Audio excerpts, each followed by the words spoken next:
present, I ask the committee to consider a list of 40 pending military nominations. Including in this list is a nomination of General John E. Hyten, U.S. Air Force, for reappointment to the grade of General and to be Commander, United States Strategic Command. All of these nominations have been before the committee the required length of time. Is there a motion to favorably report these 40 military nominations to the Senate? So moved. Is there a second? Second. All in favor say aye. The motion carries. The Senate Armed Services Committee meets this morning to receive testimony on U.S. national security challenges and ongoing military operations. I'd like to welcome our witnesses, Secretary Carter and Secretary Dunford. Thank you for your service, and thank you to the men and women you lead and their families for their service and sacrifice during these challenging times. This committee has conducted regular hearings on U.S. national security strategy and ongoing military operations, and we have devoted special attention to the chaos engulfing the Middle East and the U.S. military campaign against ISIL. It will be up to future historians to render a final judgment on this administration's stewardship of U.S. interests in the broader Middle East. But in the opinion of this one senator, it's been an unmitigated disaster. President Obama sought to pivot away from one of the most strategically vital regions of the world out of a misplaced hope that, quote, the tide of war was receding and that we should focus on, quote, nation building at home. That withdrawal of U.S. power created a vacuum that was filled by all of the worst actors in the region, Sunni terrorist groups such as al-Qaeda and ISIL, the Iranian regime and its proxies, and now Putin's Russia. Just consider, over the past 8 years, this administration has overseen the collapse of regional order in the Middle East into a state of chaos where every country is either a battlefield for regional conflict, a party to that conflict, or both. The rise of ISIL and the threat it poses has made al-Qaeda appear modest by comparison. But both terrorist networks have expanded their influence from West Africa to South Asia and everything in between.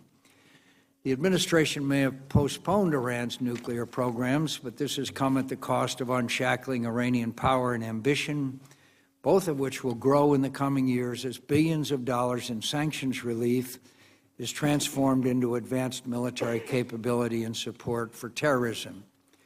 And then there is Putin's Russia, which has reclaimed a position of influence in the Middle East that is not enjoyed in 4 decades. The best that can be said about this devastating legacy is over the past year, in part thanks to our witnesses today, President Obama has at least begun to unleash America's fighting men and women against ISIL. They're fighting with skill and courage despite enormous risks, as reports of ISIL's use of mustard agent against U.S. and Iraqi troops remind us. As a result, we are gradually eroding ISIL's territorial control and removing key personnel from the battlefield.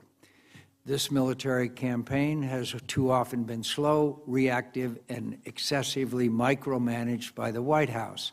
Indeed, we read this morning of plans for yet another incremental increase of 500 troops in Iraq, one more step down the road of gradual escalation.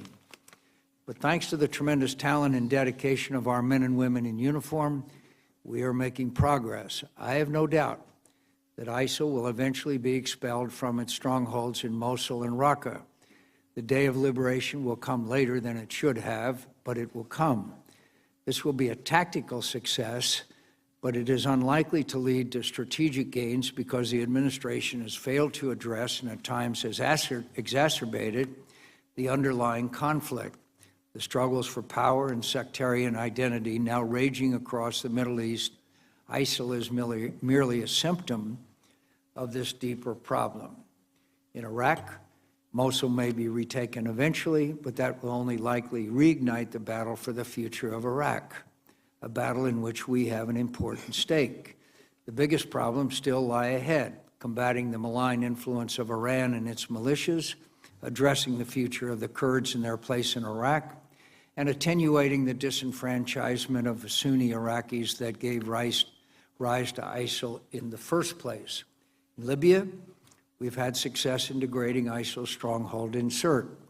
But what remains is a divided nation littered with independent militias, flooded with arms, and searching in vain for legitimate governance and political unity, conditions that will remain fertile grounds for extremism and anti-Western terrorism.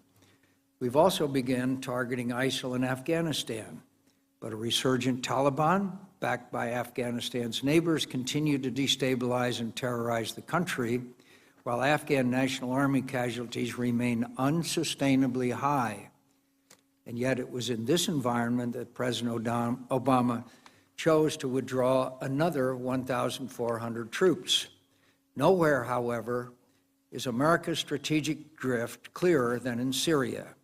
After more than 400,000 dead and half the population driven from their homes, after the worst refugee crisis in the century, which now threatens the project of European unity, the administration still has no plausible vision of an end state for Syria. Instead, while Russian and Syrian regime aircraft bombed hospitals, markets, and aid warehouses and other civilian targets, President Obama sent his intrepid but delusional Secretary of State to tilt yet again at the windmill of cooperating with Vladimir Putin, even committing to share intelligence with Russia for coordinated military operations. This agreement would be deeply problematic even if it were implemented. It would mean that the U.S. military would effectively own future Russian airstrikes in the eyes of the world. It would also strengthen Assad's military position in the country, thereby undermining our own strategic objective of a political transition. It appears that none of this will ultimately matter because, once again, Assad and Putin are not holding up their end of the deal, as nearly everyone predicted. Assad has declared an end to the ceasefire. Barrel bombs are falling again on civilians in Aleppo, and an airstrike reportedly carried out by Russia has killed 12 members of a UN humanitarian convoy. Nonetheless, administration officials are desperately trying to salvage this agreement, likely because they realize that without this diplomatic fig leaf, the abject failure of their Syria policy will be evident, and because they know, as does everyone else, that there is no plan B. This should be yet another lesson, as if we needed it, that diplomacy in the absence of leverage is a recipe for failure.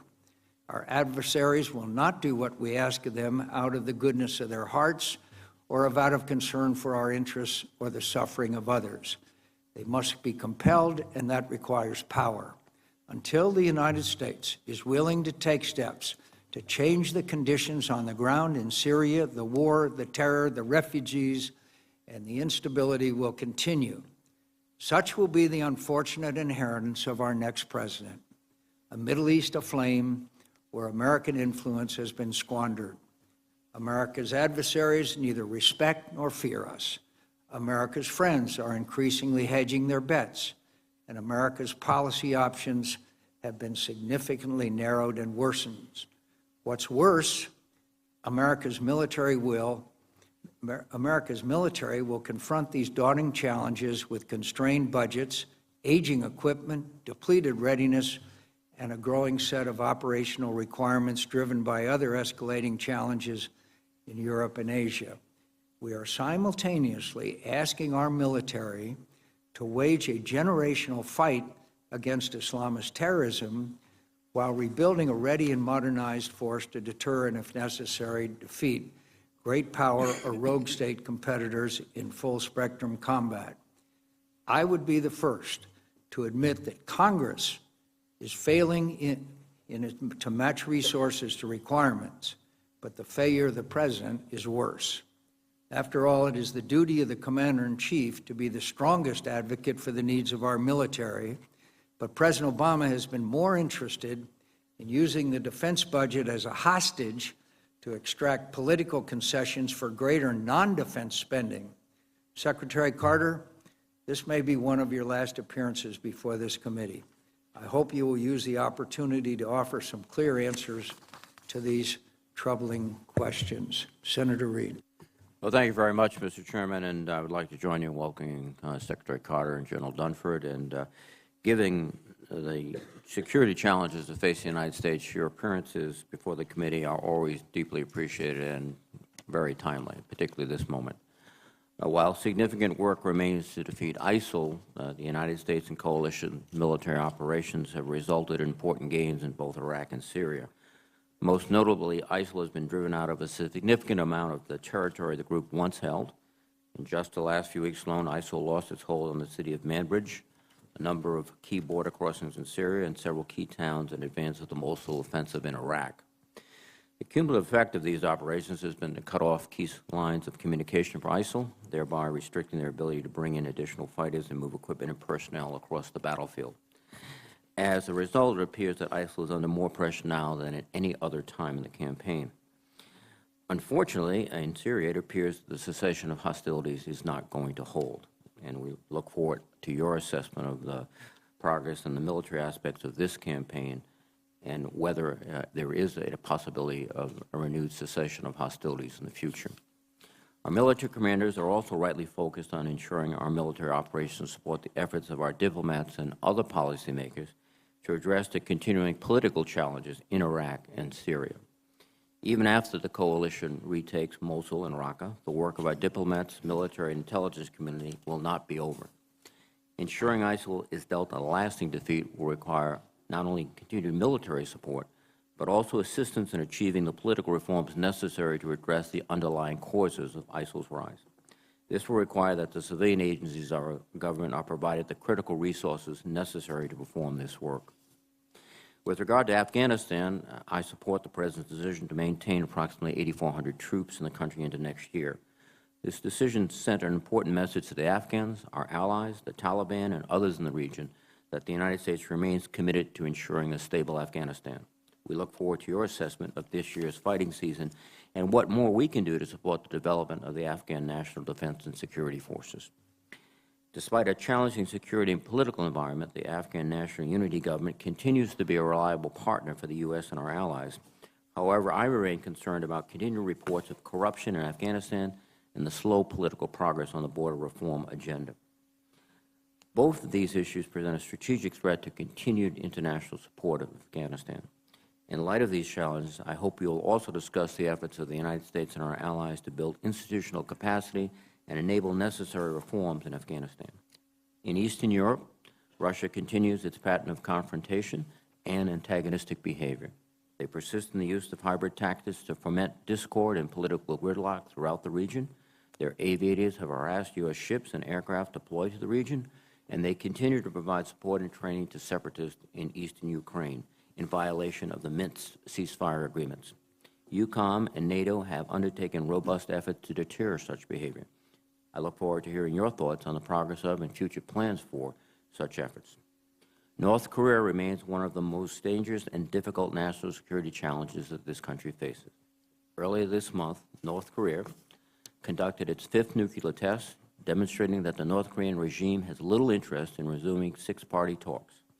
While we have made significant efforts to put strong and effective sanctions in place to curb North Korea's nuclear development, China's unwillingness to enforce those sanctions to the full extent of its ability has undermined U.S. and international efforts to bring North Korea in line. Finally, our long-term military strategy depends on a budget that focuses at least 5 years into the future. Last year, Congress passed the 2015 Bipartisan Budget Act, which provided the Department with budget stability in the near term. However, there is no budget agreement for fiscal year 2018 and beyond. Without another bipartisan agreement that provides relief from sequestration, the Department will be forced to submit a fiscal year 2018 budget that adheres to the sequestration level budget caps and could, indeed would, undermine our defense strategy, including the investments made to rebuild readiness and modernize platforms and equipment, and we must not let that happen. Thank you again, Mr. Chairman, and thank you, gentlemen. Welcome, Mr. Secretary, and this is the last time for this year.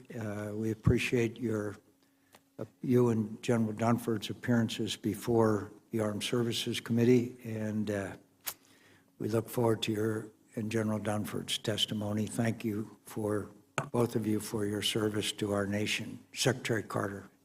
Thank you very much. Chairman, Ranking Member Reed, all the members of this committee, thank you for having us here. And Chairman and Senator Reed, thanks for taking the time to talk with me before this hearing. I'm much appreciated, as always. And for hosting General Dunford by my side, where he is all the time, and I'm very pleased, and our country is very fortunate to have him. Similarly, I want to thank you for hosting the service chiefs last week. I appreciated your comments to them about the inefficiencies and the dangers of continued budget instability and gridlock, as well as the risk of sequestration's looming return. I look forward to addressing those topics more today with you. I also appreciate your support for our men and women serving around the world, military and civilian alike. You always provide it. They are the finest fighting force the world has ever known. No one else in the world is stronger. No one is more capable, more innovative, more experienced, and has better friends and allies than they. That's a fact, and a fact that Americans ought to be proud of.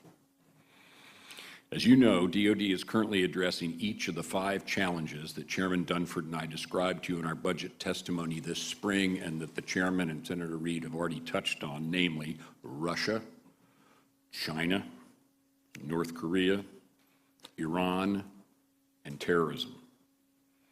And on the last, in the wake of this week's attacks in New York, New Jersey, and Minnesota, we remain as determined as ever to continue countering terrorists around the world who seek to do harm to our country and our personnel. More on that shortly. As Chairman Dunford and I testified this spring, we've been planning for our activities to be paid for by the 2017 budget that we have submitted and that we developed.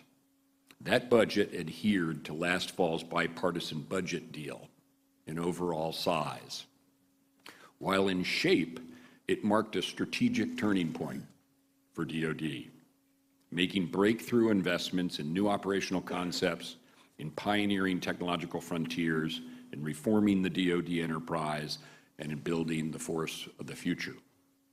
It also put a high premium on continuing to rebuild the readiness of our forces, requiring not only stable resources, but also time. Nothing is more important than readiness to me or to the service chiefs. And yet today, just 8 days away from the end of this fiscal year, that budget has yet to be funded by Congress. I want to discuss that with you today, but because this hearing is partly about ongoing military operations, let me begin with an operational update on our campaign to deliver ISIL a lasting defeat.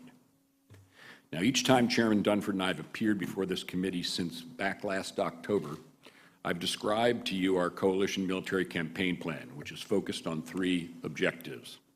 The first is to destroy the ISIL cancer's parent tumor in Iraq and Syria, because the sooner we end ISIL's occupation of territory in those countries, that is, the sooner we destroy both the fact and the idea of an Islamic State based on ISIL's barbaric ideology, the safer all of the world will be. Now, that's necessary, absolutely necessary. It's not sufficient. So our second objective is to combat ISIL's metastases everywhere they emerge around the world, in Afghanistan, Libya, and elsewhere. And our third objective is to help protect the homeland. This is mainly the responsibility of our partners in the FBI, the Justice Department, Homeland Security, the intelligence community, and state and local law enforcement. But DoD strongly supports them, and I'll address how momentarily. Since last fall, we've taken many steps to continually accelerate this campaign, all consistent with our strategic approach of enabling capable, motivated local forces, for that's the only way to ensure ISIL's lasting defeat. And while we have much more work to do, the results of our effort are showing. In Iraq, we've been enabling the Iraqi security forces and the Kurdish Peshmerga. After retaking Ramadi and establishing a staging base at Makhmur, the ISF went on to retake Heat, Rutbah, Fallujah, and the important airfield and town of Kiara, setting the stage to complete the envelopment of Mosul and the collapse of ISIL's control over it. In the last few days, the ISF began operations to retake Sharqat and other towns surrounding Mosul, and the final assault on Mosul will commence, as with previous operations, when Prime Minister Abadi gives the order. In Syria, our coalition has also enabled considerable results by our local partners. They retook Shadadi, severing a key link between Raqqa and Mosul, and then Manbij city, clearing a key transit point for ISIL's external operations and plotters, and providing key intelligence insights. Additionally, our ally Turkey is helping local Syrian partners clear their border region with ISIL. We're working shoulder to shoulder with the Turks, supporting these efforts from the air, on the ground, and with intelligence. And as we do so, we're managing regional tensions that we've foreseen, and keeping everyone focused on our common enemy, ISIL. Meanwhile, we're systematically eliminating ISIL's leadership, with the coalition having taken out 7 members of the ISIL Senior Shura, including its Chief of External Operations, al-Adnani. He was one of more than 20 ISIL external operators and plotters we removed from the battlefield. We're also continuing to go after ISIL's attempts to develop chemical weapons, as we continue to ensure that U.S., coalition, and Iraqi troops are vigilantly protected from that threat. And just last week, in one of the single largest airstrikes of our campaign, we destroyed a pharmaceutical facility near Mosul that ISIL tried to use as a chemical weapons plant. We also continue to aggressively attack ISIL's economic infrastructure, oil wells, tanker trucks, cash storage, and more. And we continue to take the fight to ISIL across every domain, including cyber. With all this, we're putting ISIL on the path to a lasting defeat in Iraq and Syria, particularly as we embark on a decisive phase of our campaign to collapse ISIL's control of Mosul and Raqqa. With respect to the Syrian civil war, I want to commend Secretary Kerry for working so tirelessly to seek an arrangement which, if implemented, would ease the suffering of the Syrian people and get Russia pushing at last for a political transition, which is the only way to end the Syrian civil war. There remains a way to go to see if the terms of that arrangement can be implemented. Unfortunately, the behavior we've seen from Russia and Syria over the last few days has been deeply problematic. Let me turn to our second objective, combating ISIL's metastases. In Libya, thanks to U.S. precision airstrikes undertaken at the request of the Government of National Accord, ISIL's territory in Sept has now been reduced to a single square kilometer, and I'm confident ISIL will be ejected from there. Meanwhile, in Afghanistan, we worked with our Afghan partners to conduct a large operation against ISIL over the last 2 months, dealing the organization severe blows, killing its top leader, and degrading its infrastructure, logistics base, and recruiting, and there'll be more coming. Next, to help protect our homeland and our people, DoD continues to provide strong support to our law enforcement, homeland security, and intelligence partners. This is the #1 mission of our Northern Command. And the U.S. military is supporting our partners in 3 critical ways. First, we're ensuring the protection of our personnel and the DoD facilities where they work and reside. Second, we're disrupting ISIL's external operations. More on that shortly. And third, we're also disrupting the flow of foreign fighters, both to and from Iraq and Syria. This is part of a broader effort within our coalition to not only stem the flow of foreign fighters, but also counter ISIL's online messaging, recruitment, and spread of its loathsome ideology. Going forward, the collapse of ISIL's control over Raqqa and Mosul, which we're confident our coalition will achieve, will indeed put ISIL on an irreversible path to lasting defeat.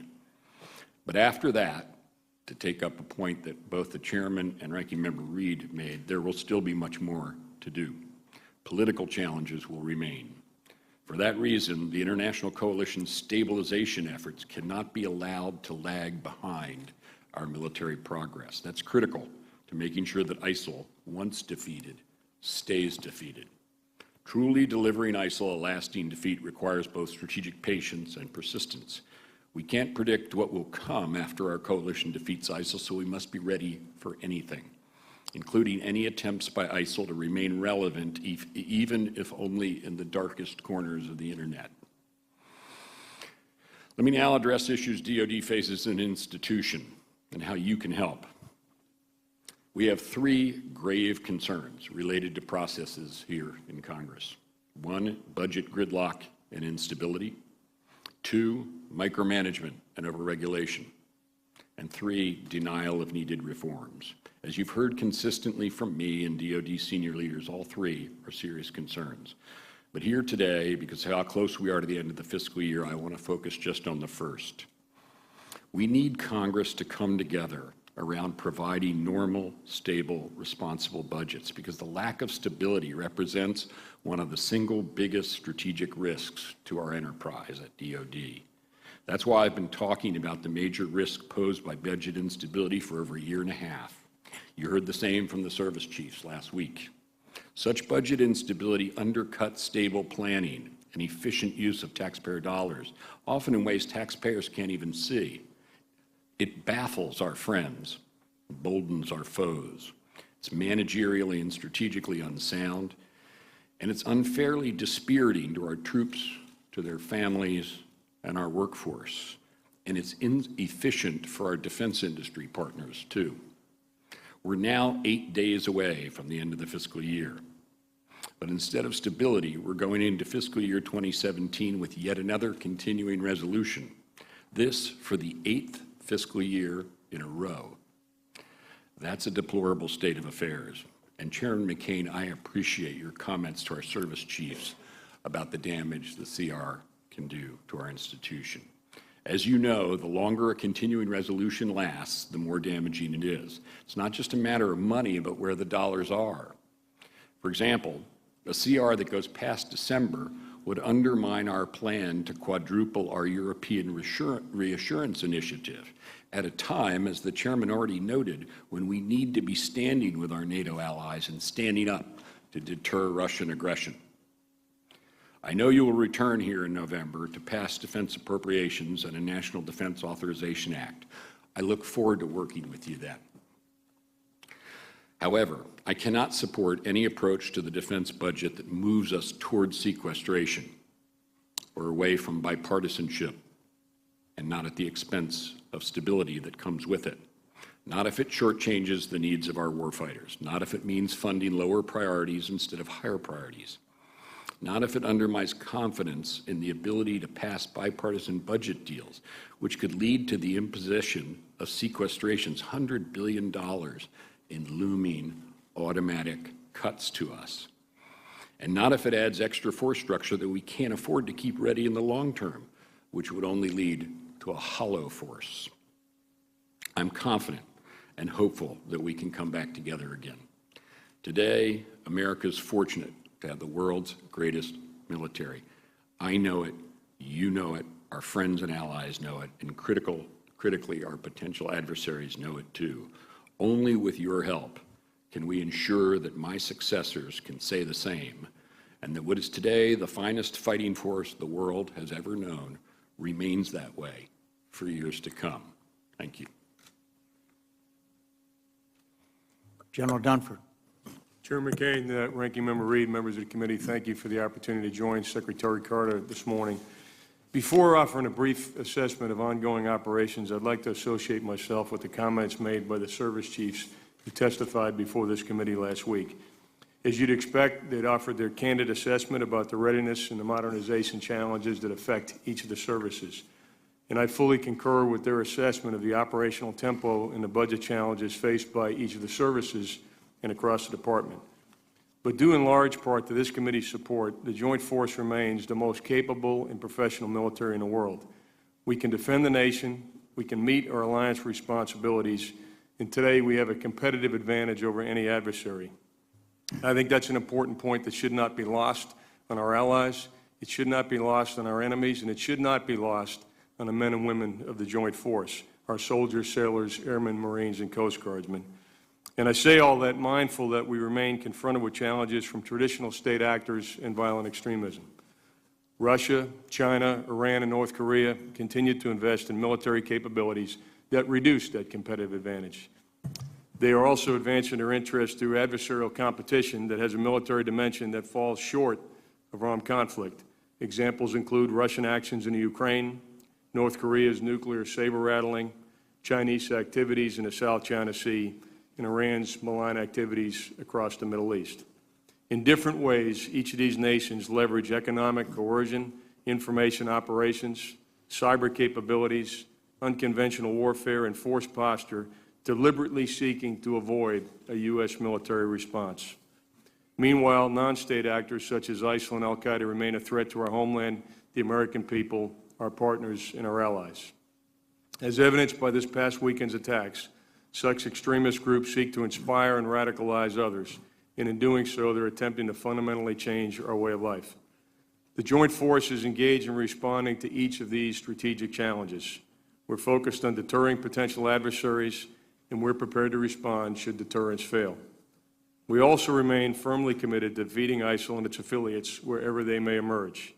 Since my last appearance before the committee, I've made additional trips to the Middle East, and I'm encouraged by the coalition's progress in Iraq and Syria.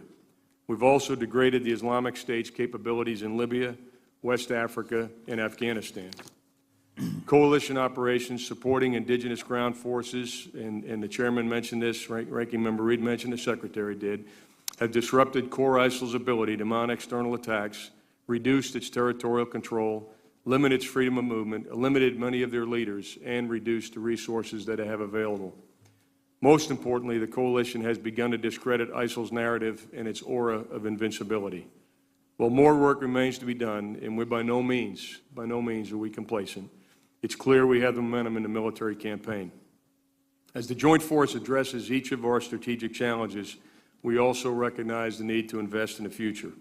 As the Secretary said, we don't have the luxury of choosing between the challenges that we face today or the challenges that we most assuredly will face tomorrow. To meet tomorrow's requirements, we must take action today. Our nuclear deterrent remains effective, but it is aging and requires modernization. At the same time, we must develop and enhance the capabilities that in the increasingly contested domains of space and cyber.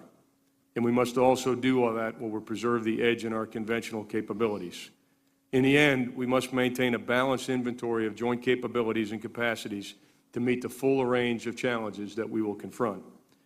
In closing, I am concerned about readiness today, but I'm more concerned about maintaining a competitive advantage in the future. If we fail to modernize the Joint Force, we will be at a disadvantage in the future. And I know the committee shares my belief that we should never send our soldiers, sailors, airmen, Marines, or Coast Guardsmen into a fair fight. Thank you, Chairman, members of the committee.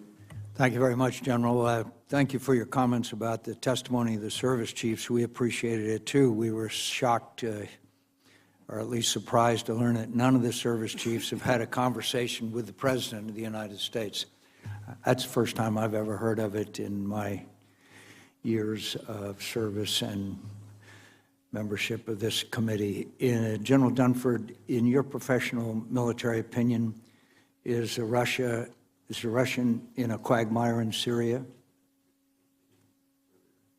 It's not clear to me that Russia is in a quagmire in Syria at this time, Chairman. In your professional military opinion, is the cessation of hostilities agreement being effectively implemented on the ground in Syria? That would not appear to be the case over the last 48 hours, Chairman. This is not the first time we've had one of these agreements. In fact, it's beginning to fit the definition of insanity of doing the same thing over and over again. Suppose this fails again, General Dunford. What do we do then? Try another ceasefire? What do we do then? We just saw, as you know, evidence that a chemical weapon, and we knew that a chemical weapons factory was functioning in Raqqa. What's Plan B? Is there a Plan B here, or do we just keep going back to the five-star hotels in Geneva and have meetings with Mr. Lavrov and come out with various declarations? What do we do if this one fails? Chairman, we have a wide range of military options. Give us one. Chairman, if I could finish, We have a wide range of military options that we would provide to the President should our policy change in the wake of this recent cessation. Is the present policy working? Against ISIL, the present policy is In working. Syria, with 400,000 people killed, 6 million refugees, is our strategy in Syria working, succeeding? With regard to political transition in Syria, at this time, I would With say... regards to the whole situation in Syria, is our policy working? Chairman, I'd let others address the policy. Our focus from a military perspective is on I'm asking, is our campaign. military strategy succeeding in Syria? Our military strategy is focused on the counter-ISIL campaign. In my judgment, we are succeeding in that campaign. So, as far as you're concerned, we ignore the 400,000 dead and the 6 million refugees. That's caused by Bashar Assad. Do you believe that right now it's very likely that Bashar Assad will leave power? I can't really judge that right now. It doesn't appear that he will in the near term, Chairman. So you can't judge that. I can't judge the long-term prospects for Assad, was my point, Chairman. In the It's short clear he's term? not leaving in the short term. In your professional military opinion, is it a good idea to set up an intelligence sharing operation with the Russians? Chairman, we don't have any intention of having an intelligence sharing arrangement with the Russians. That is part of Secretary Kerry's proposal, that we set up an intelligence sharing operation in Syria with the Russians. Chairman, the U.S. military role will not include intelligence sharing with the Russians. Do you support such an idea that they should share military intelligence information with Russia in Syria? Chairman, what the President has directed us to do is establish a joint implementation I cell. was asked for your professional military opinion, not what the President has told you to do. I'm asking, as in your confirmation hearings, if you would give your professional military opinion to this committee in response to questions. I expect you to hold to that. Is it your professional military opinion that it would be a good idea to have an intelligence sharing operation with Russia in Syria? Chairman, I do not believe it would be a good idea to share intelligence with the Russians. I thank you, General. On the issue of sequestration, could I just mention, I hope it got the attention of all of my colleagues that every one of the service chiefs said that presently sequestration puts our men and women who are serving in military in greater risk. At the same time, the President of the United States is putting the risk to American servicemen and women at the same level as funding for the EPA. And so it is just remarkable to a lot of us that we don't take care of the compelling argument of reducing the risk of the men and women who are serving in the military, demanding that there be non-defense increases in spending at the same time. All I can say is I thank you, Secretary Carter and General Dunford, but this latest information concerning a chemical shell obviously shows that in Raqqa they're doing a lot of things, including a chemical weapons factory, which adds a new dimension to the threat to the lives of the men and women who are serving in the military. I still look forward to hearing from Secretary Carter and General Dunford, what is the strategy if the present strategy continues to utterly fail? And frankly, I haven't heard that. Senator Reid. Thank you very much, Mr. Chairman. Mr. Secretary and General Dunford, one of the factors that appears to be influenced the timing of the Mosul operation is how do you govern Mosul after you militarily succeed, Iraqi security forces succeed with American and coalition assistance. And that triggers the issue of not only the role of agencies outside defense, like the State Department, AID, and others, but the resources they have. It would be necessary, is it necessary in your view that these agencies be robustly funded in addition? Because without them, you can have a military victory and essentially just wait around because they'll come back because you haven't put the politics and the capacity together? It is necessary. I had the defense ministers of the key coalition contributors here to Andrews a little while ago. And we went through, as we always do, the campaign, their role, including the moves to envelop Mosul, which we've now taken. Their biggest concern with the campaign at this point in Iraq is exactly the one you note, namely, is the political and the economic lagging so far behind the military that there's going to be an issue once Mosul is once ISIL is ejected from Mosul. And I'm just very specifically, if I may, Senator, take the political part and then the stabilization reconstruction part. On the political part, this is a question that recurs actually everywhere we go.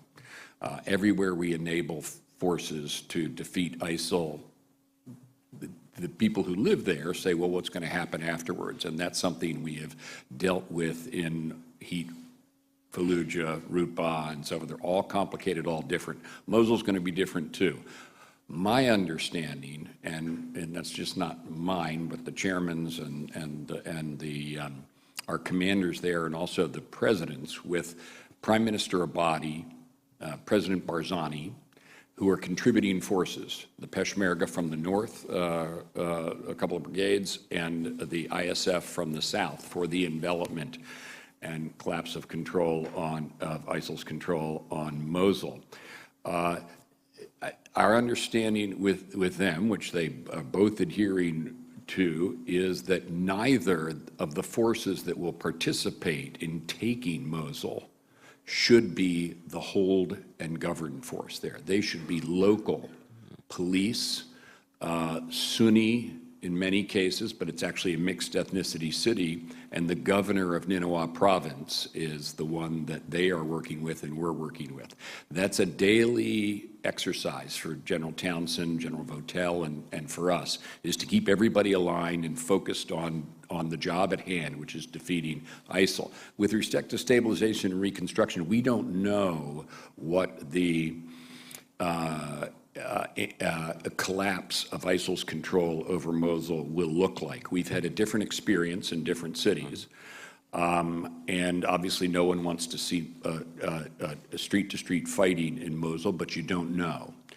There could be a large number of refugees, and we're preparing for that. Not USAID, you mentioned U.S. government funding, that's essential, but also the UN and other international aid agencies. And I should say, by the way, that's one of the things I ask our coalition partners. I say, if you don't want to make a military contribution, or you don't have a strong military contribution to make, or it's problematic for some historical or political reason for you to make a contribution, a check is good. To the local people to help them reconstruct. But essentially, you can conduct kinetic operations, but the real long-term effort is political, economic relief, refugees, support, et cetera. Those are funds outside Department of Defense.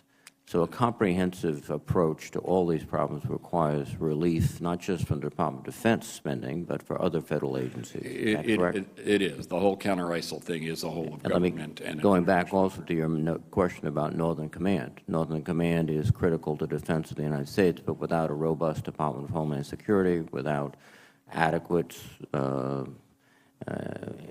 resources, the FBI, and for other domestic agencies, then you could be performing at peak efficiency, but the job would not get done. Is that correct? That is true. We count on their support. We support them as well. It's a whole of government effort, defeat of ISIL. And General Dunford, do you concur from your perspective? I do, Senator. Thank you very much. Thank you, Mr. Chairman. Thank you, Mr. Chairman. Let me start off by saying that we have rules in this committee that when we have witnesses coming in, we're to get their written statement 48 hours in advance. Now, we didn't get both of yours until 8:30 this morning. Now, we did a lot better with the chiefs last week. In fact, General Hyten was in 72 hours in advance. So I just think it's a good idea to pass on to others that, before they come in, that we really do need to have that to conduct a hearing that's meaningful. When General Goldfein was here, he described what's needed for defense funding, and he talked about sufficient, stable, predictable funding. In your statement, Secretary Carter, you left the word sufficient out, and I am concerned about this. Back during the Clinton administration, when they were actually trying to cut 400 out of the budget, we in this committee, and sitting in this dais here, were able to put 100 back in. And you remember the famous bathtub chart that we used at that time. General Milley said last week, and I think he said it best, he said, quote, "The only thing more expensive than deterrence is actually fighting a war. The only thing more expensive than fighting a war is losing a war. And we're expensive, we recognize that, but the bottom line is it's an investment that's worth every nickel." I guess the question, just for a short answer, if each one of you, is our defense funding levels kept pace with the realities of our environment out there? General Dunford?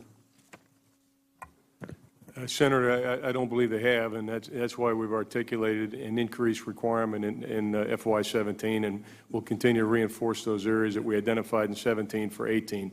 And of course, we'll turn it over to Secretary. I appreciate that. Do you agree? Yeah, and I wanted to say that I agree with General Dunford and what the chief said as well. And insufficiency belongs with instability, so I'm sorry if I left that word out, nothing intended there. The point that they were making and that I would strongly echo is the effects of 8 straight years of ending a fiscal year without an appropriation. Has had a serious effect. We've tried to manage through it. We've done our best, but that's just not the way to run an airline. Now, you've been, let me compliment you, you've been a real stalwart when you're in support of each leg of the nuclear triad and have stated that the nuclear mission is the bedrock of our security. Today, we're spending about 3 to 4% of our budget. However, the long-term plan shows that we're going to move up within the decade or sometime in the decade to 6 to 7%. The question I would ask is, General Dunford, with Russia and China actively modernizing their nuclear weapons and delivery system, we know what's happening in North Korea. Do you think we should accelerate this so that we would reach this 6 to 7% much earlier, like now? Senator, I think, as you know, many of those programs, it's not just a function of accelerating the funding, it's how much time it takes for development. And I'm confident, having looked at this very closely, that the path that we're on and the timing for the introduction of our new programs is about right. It balances both the budget, but it more importantly balances the operational readiness of those systems to be introduced into the inventory. I think what you're saying is, even if you had more now, you could not spend it wisely. You needed the course that we're on is adequate in your opinion. Senator, that's exactly my assessment. All right, that's fine. I was in Ukraine right after their parliamentary elections, and I've never seen Poroshenko or any of them as happy as they were at that time. How proud they were for the first time in 96 years, not having one communist in Parliament.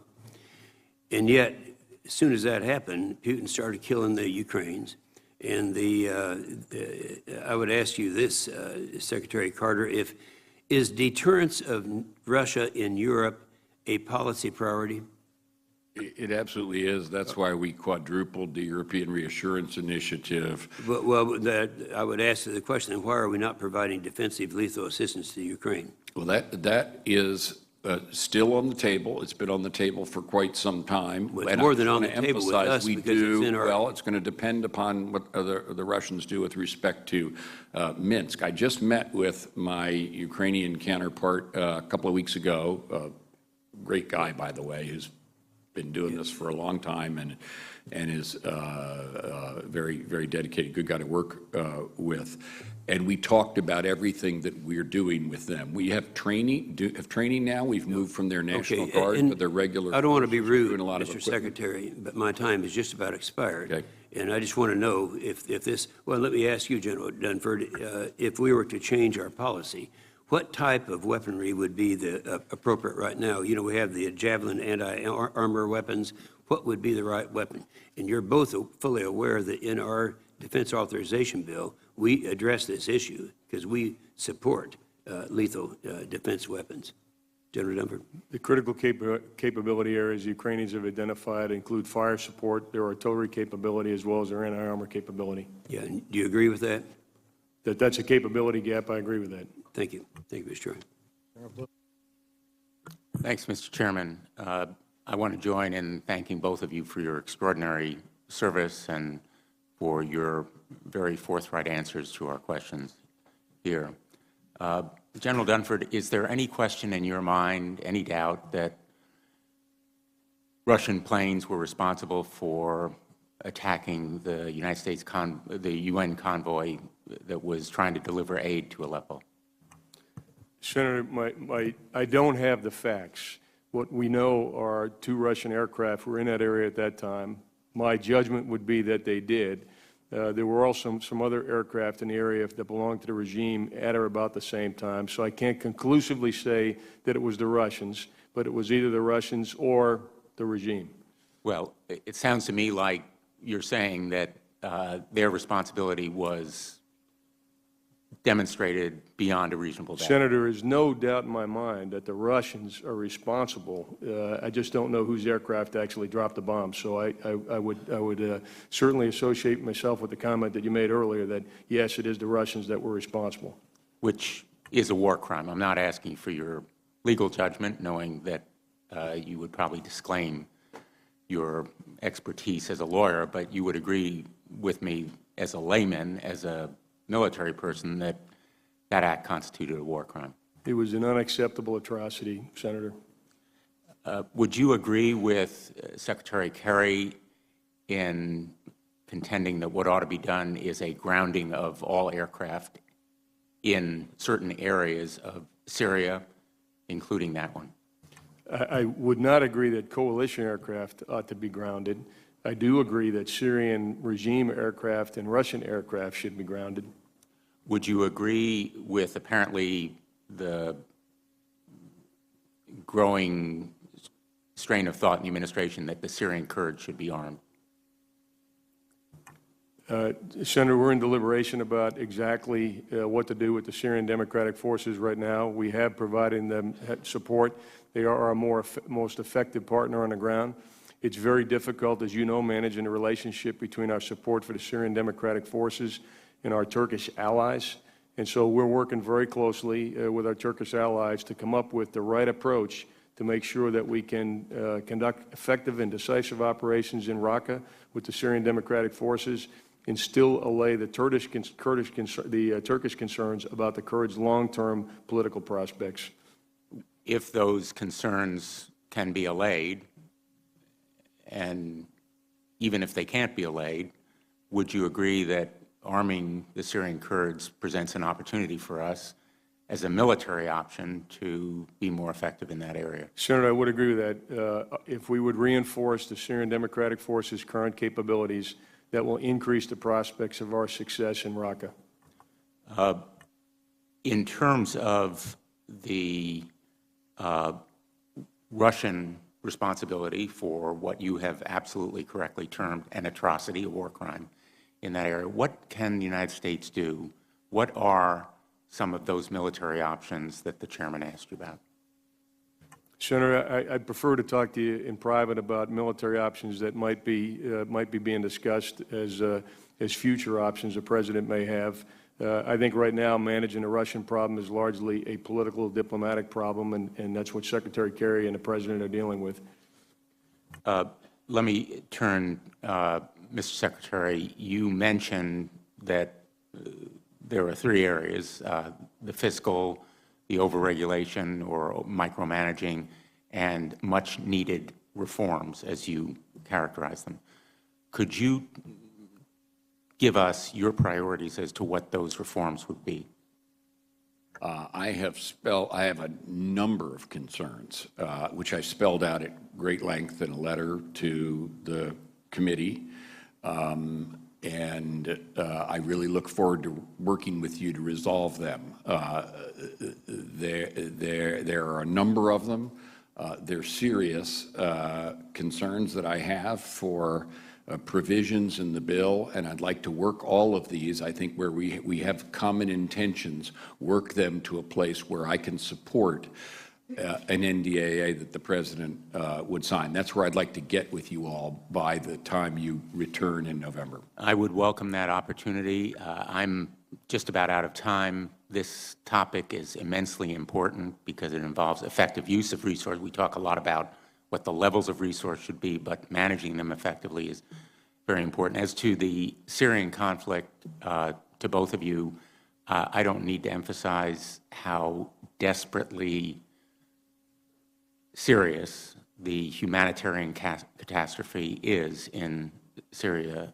The chairman has rightly referred to the numbers killed and displaced. It is, as Secretary Kerry rightly termed it, probably the biggest humanitarian catastrophe since World War II. And the United States bears a responsibility to use its military forces to stop the bloodshed and the needless and senseless killing of innocent civilians there. So thank you very much for your testimony today. Thank you, Mr. Chairman, and I would share that thought. The situation in Syria is a colossal disaster. I do not believe it had to happen. I believe a wise statesman could have foreseen some of the difficulties we're facing today, and we should have been more cautious and careful in our declarations of how we expect Syria to develop over the years. It hadn't developed like President Obama projected, and disaster has been the situation. With regard to the sequestration issue, Mr. Secretary, I've tried to contain spending on all our accounts. I've come to believe that we have to have more defense spending, and we've exceeded sequestration, I guess, for the last 2 years. But I guess my question to you is, Senator McCain has proposed an increase in defense spending. All the items that he proposed are things the Defense Department have said they need. And is it your position that, and is it the President's position that we will not spend that additional money for the Defense Department unless at least an equal amount of money is spent on the Commerce Department, the EPA, and other government agencies? Well, I speak for myself. What I can't support and won't support is anything that moves towards instability, and that means towards sequestration, and that means away from bipartisanship. We submitted a budget that was consonant with a bipartisan budget agreement. That's what we did. Well, 8 okay. months. We So did I that a understand few months into the bipartisan budget. All right. Agreement, and I don't control this. I simply The observe President's it. decision, ultimately, I understand that. So what he's saying in leading the Democrats, and they're saying not only do we have to bust the budget for the Defense Department, we have to bust it an equal amount for non-defense spending. That's the problem we have today. That's why we don't have a bipartisan agreement. So we can go on to the next subject. Well, there is if I may say so, there is a bipartisan budget agreement, and that is what we submitted our budget in accordance with whatever 8 months ago. And Well, now the fiscal year ends, and there's no Well, we'll have budget to, on that to basis. avoid a government shutdown, and the leadership of the President and his determination, a compromise has bitterly been reached. I wish we could have supported defense without going further. Mr. Secretary, Secretary Rumsfeld, Secretary Gates, and you have criticized our allies in Europe about their unwillingness to even meet their minimum commitments to defense. I suppose you still believe they should meet those minimum standards, do you not? Yeah, I absolutely do. They And you've said that before. But this European Reassurance Initiative, a European official told me, why did not the United States demand that Europe increase their defense spending at the same amount we're increasing our defense spending for Europe in the European Reassurance Initiative? Well, all I can tell you is, yes, I am in a long tradition, and it actually goes back before Don. My question is, why didn't you not tell the Europeans? I did. And, did. well, We've been telling we don't have a commitment from them to match that amount of money, do we? Well, it's complicated because each of them has made a contribution to European reassurance, but in terms of aggregate spending, they have a commitment which not many of them have met, Senator, but a few have. 4 out of about 28 countries which are is at to the spend minimum. 2% of their GDP. And important major countries in Europe aren't even doing that. And that's unacceptable. It means that too many European militaries have made it themselves incapable of independent Well, I'll just say this. military activity. For the It's last unacceptable. 8 to 12 years, they've continued on this, and we've said it, and nothing's happened. It's time for something to happen from Europe. Let me ask you really about the Syrian situation. It's such a disaster. I mean, we've got hundreds of thousands dead, 6 million refugees, and I don't see an end in sight. General Dunford just said that Assad is not leaving anytime soon. 5 years ago, the president said Assad has to go and is going. He did not go, and this is all a result of that. So now we're making some progress, I understand, against ISIS. What kind of agreement, what kind of end do you see, Mr. Secretary, for this disastrous conflict? How can we see an end to it? What do you foresee, and what's our goal? Well, we are making progress in the counter-ISIL campaign in Iraq and Syria. In western Syria, where the civil war I'm rages, asking, what is the goal of the United States of America for Syria? The goal of United States policy in Syria is to end the Syrian war, civil war. It has been that for a long time, and that means a end to the violence there. And also a political transition from Assad to a government that includes the moderate opposition and that can run the country. Our approach has been a political one. The problem is, let me ask you this. It seems to me that the problem is that with our support, ISIS is being damaged, but they're not utterly destroyed. If some sort of a peace agreement is reached, some sort of ceasefire, and the United States and others reduce their presence there, can you assure us that ISIS, the toughest, meanest group in Syria, won't be able to destabilize any government that might be put together? Well, let me be clear about something, which is our counter-ISIL campaign is not on the table or part of the discussions of Secretary Kerry with the Russians. That is about the Russian activity, Syrian activity in western Syria. Our counter-ISIL campaign, we are conducting and will conduct. And you're right, we are making progress in it, and that's going to go on. But what Secretary Kerry's trying to do, and again, as we sit here today, it's very problematic. But what he's trying to do is exactly what you're calling attention to, namely to end the humanitarian disaster occasioned by the civil war in Syria and to promote a political transition. He's trying to work with those who have influence there, and they're not exercising that influence. I believe we could have done a better job with safe zones. I'm worried about the area in Iraq. I've talked to you previously and personally about it. We need an active American policy, a leadership in the world, but we cannot establish all these governments and run them and assure how they'll come out in the end. And we can't occupy these countries for decades to try to assure that. That's just not realistic. A wise statesman would have seen the danger in Syria. A wise statesman would have seen the danger in Libya. A wise statesman should have seen what could have happened in Egypt.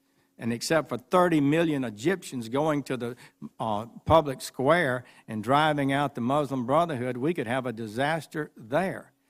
We've got to be more realistic in our foreign policy. We got to know what we can do to affect positively the world and what we cannot do. and we're not able to ensure democratic governments throughout this region of the world. And we're now facing a colossal humanitarian disaster, and it's been bubbling for a number of years, and there's no easy solution to get out of it. I wish it were, but there's not. Thank you. On behalf of Chairman McCain, let me recognize Senator King. Thank you. An observation about the budget. A year and a half ago, we had a bipartisan agreement on the budget number. And then allocations were made to the Appropriations Committee, and they went through their process. And I thought, finally, some stability. We can have appropriations. But I'm reminded of an old saying in Maine, he's so dumb he could screw up a two-car funeral.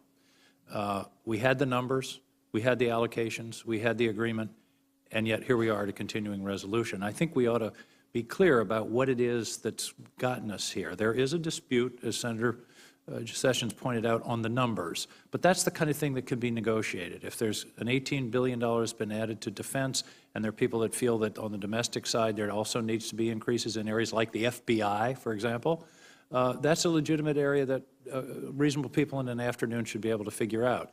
What's really holding things up, as I understand it, are riders that have nothing to do with the budget, that have to do with policy preferences of various individuals. A perfect example is the National Defense Authorization Act, which my understanding is now being held up by the sage-grouse.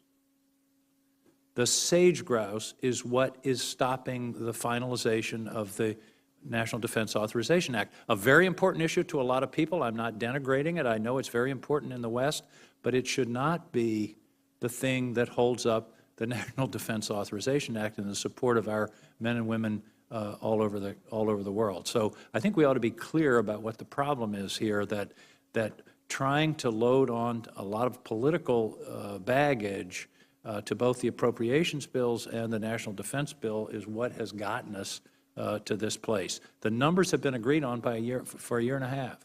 And if we want to increase them, let's discuss that and work out an agreement. That should be easy. But to be holding up this similar to the sage-grouse, other kinds of those issues are what my understanding is it's holding up the appropriations process. So we're doing a continuing resolution, even though we've had a number agreed on for a year and a half. It's just, you know, this institution, as Senator Lindsey Graham pointed out last week, is one of the greatest threats to American security. He went through a litany of how we've taken more troops off the battlefield, more airplanes out of the air, more ships out of the ocean than any enemy has done by our inability to work out what ordinary people on the street would think people ought to be able to figure out in a relatively short period of time. If you can find a question in there, you're welcome to it. I would like to say one thing, which is just to repeat that it is on the basis of that bipartisan budget agreement and the stability it promised that we submitted our budget. Right. Now, and that we figured that was the best the country could do on a bipartisan basis. That's the only way we've had stability in the past. Now, I'm asked about this proposal and that proposal that would depart from that. And my answer is, in all seriousness, with responsibility for trying to shepherd this institution, is I have to look at what I think can be delivered on a stable basis. That was what the bipartisan budget agreement is, and that is that has been the foundation and remains the foundation for our budget submission. We did a very good job, in my judgment, and this is the senior leadership of the department, to manage responsibly within that budget. We've done that. That's the budget we submitted months ago for this fiscal year, and now the fiscal year ends, and so we've played it very straight. And my point is, we had a budget agreement, we had a number, and we still can't get it done. Let me ask an entirely different question. Next week, we are probably going to be dealing with a veto of the bill that would allow people to sue Saudi Arabia, the so-called Justice Against Sponsors of Terrorism Act. General Dunford, do you have, or both of you, do you have concerns about what the effect on our troops, our liability around the world would be if that bill becomes law? Let me, if I may, I'll say something Sure. first, and then General Dunford, if he wishes to.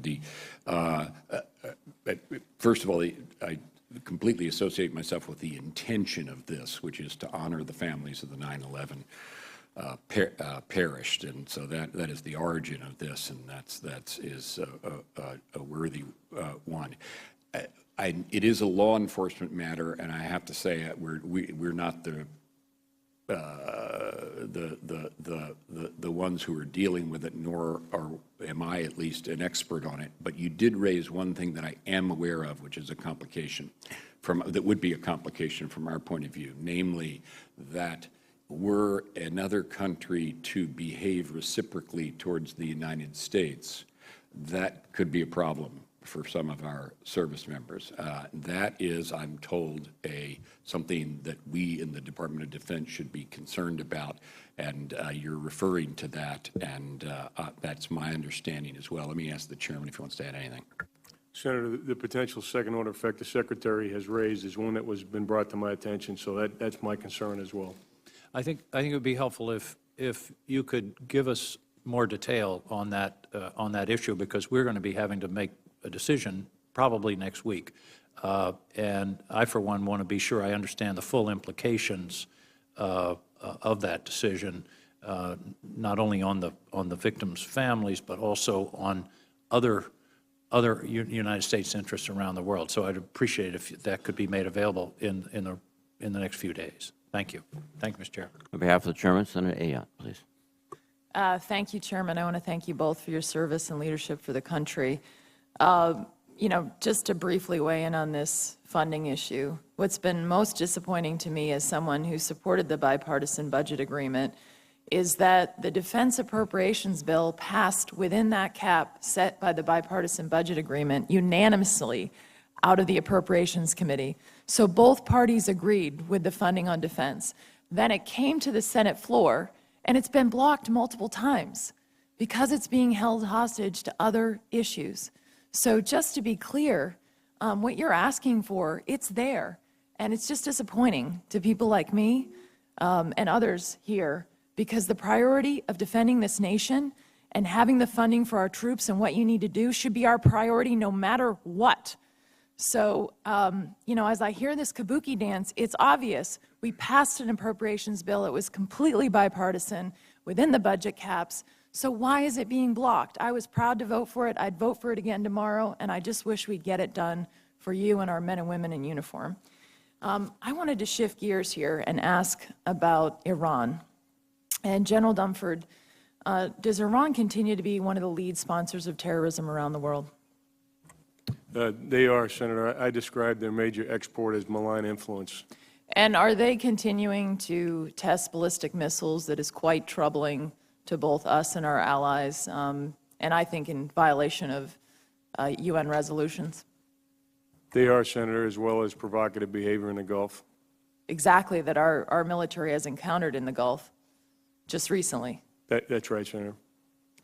So one of the things that I wanted to ask about is recently we learned that the $1.7 billion in cash relief has actually gone, that the administration has provided Iran, has actually gone directly to the Revolutionary Guard Corps. I don't know if you were aware of that. And in fact, the Iranian parliament, or their equivalent of their legislative body, passed a law that essentially said if there was a settlement, a legal settlement from a foreign country, which is how this $1.7 billion has been characterized, it would go directly to the military. Does that trouble you that they're taking the proceeds that we're giving them and funding their military? Senator, I wasn't aware of it. It doesn't surprise me that the Republican Guard would have a high priority for funding inside of Iran, but it certainly is troubling. The more funds that they have available, obviously, the more effective they'll be in spreading malign influence. So, one of the things as I look at this is our, this relief that we're giving them. They're testing ballistic missiles. The money that they're getting us isn't going to the Iranian people. It's going to their Revolutionary Guard Corps that we know promotes terrorism and undermines stability around the world. And yet, as I see this situation, I don't see us taking any steps that we should in terms of being aggressive in coming back, especially on the ballistic missile program and their terrorism issues. So what should we be doing, General? Senator, there's two things that I draw your attention to. First is our posture in the Central Command, which is, in fact, there both to deter Iran but also to respond to Iran should a response be required. Also, in the FY17 budget, and I expect you'll see similar requests in the FY18 budget, much of what we are focused on is dealing with what we describe as anti-access area denial. That's Iran's desire to keep us from moving into that area and then operating freely within that area. And many of the programs, from a cyber perspective, from ballistic missile defense capability, strike capability, are all designed to deal with the threat of Iran in the region. So let me just ask you, they're still testing ballistic missiles. Would you agree that's a grave threat and something that needs to be addressed in terms of our security? And this is all post-agreement that they're doing this. Agreed? Absolutely, Senator, and that's why we've identified them as one of the 4 state challenges that we benchmark our joint capabilities against. One of the things I wanted to ask your thoughts on, General, is that we've learned about this $400 million in cash that Iran got that would be included in the $1.7 billion that I referenced for release of the American hostages. And did you think that was a good idea? Were you consulted about that? Senator, that would, in the normal course of events, not be something that would be in my lane, so I was not consulted. Well, do you think it's a good idea that we should exchange cash to a country like Iran that you've already confirmed is one of the largest state sponsors of terrorism in exchange for hostages? Because as I look at this situation, they've now taken at least 3 more American hostages. Senator, I just don't know the details of the agreement that was made with Iran and what the nature of that money was. On principle, I would prefer that we not provide additional resources to Iran. So on principle, you'd rather them not have more money. And I mean, doesn't it worry you that as we think about exchanging cash with a country like Iran, obviously it was funneled through the European countries, and that in fact we're going to encourage more bad behavior from Iran, and we've seen some of it? Isn't that something we should be concerned about? Senator, before whatever arrangement was made and after whatever arrangement was made, I'm under no illusion of what Iran is intending to do, nor are we mindful of the capabilities that they're developing as well. Well, I hope, I've introduced sanctions legislation to address their ballistic missile program. I think this ransom payment issue is just deeply troubling, and it's just causing further bad behavior from Iran. We know they've taken further hostages, and I just hope that this administration will step up and finally address Iran's bad behavior. On behalf of Chairman McCain, Senator Ernst, please. Thank you, Mr. Chair. Thank you, gentlemen, for being with us today and joining in the discussion. I'd like to start with just a few quick yes or no questions, very brief, please, gentlemen. For Secretary Carter, did you know that Khalid Sheikh Mohammed, the mastermind of the 9/11 attacks, and Ramzi Youssef, who masterminded and planned the 1993 World Trade Center attacks, utilized the Philippines as a safe haven for their planning and training? Yes or no? Senator Ernst, I'll just say I'll try to answer your questions yes or no. It depends on whether they lend themselves to that. And in this case, no, I was not aware. Okay. Yes, he did use it as a safe haven during that planning and training. General Dunford, did you know that Operation Enduring Freedom covered the Philippines in order to train and assist those local forces in the Philippines against al-Qaeda-linked terrorist organizations? Yes, I did, Senator. Okay, thank you, General. And for both of you, are you both aware that ISIS released a video this year encouraging fighters that can't get into Syria to head to the Philippines? I am, yes. I am as well, and I was in Manila last week, Senator. Wonderful. Thank you, General. Just like we're witnessing in the Middle East, and we've heard much of the discussion today focus on the Middle East. General, I appreciate you've spent time in Africa as well, dealing with Islamic extremist groups.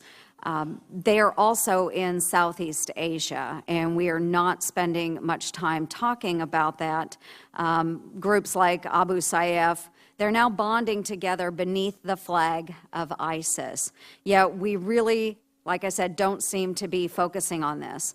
The Philippine forces lost 44 of their special police in a single battle to these terrorist groups last year. 15 soldiers were killed in a single battle just last month. It's clear that this is a very real threat. And President Obama admitted that we have underestimated the rise of ISIS in the Middle East. And what I fear right now is that we are completely underestimating the rise of ISIS in Southeast Asia. So before the president went to Asia last month, I did send a letter to him and encouraged him to visit about how we can counter terrorism and counter ISIS in that region. And I did urge him to bring up this issue with the president.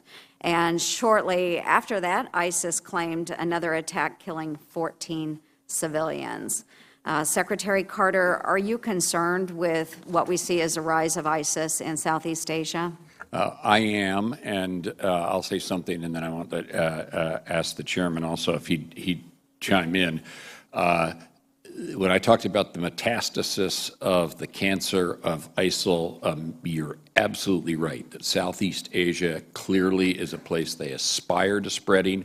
I talked to our counterparts there who are concerned about it. We work with them just next week.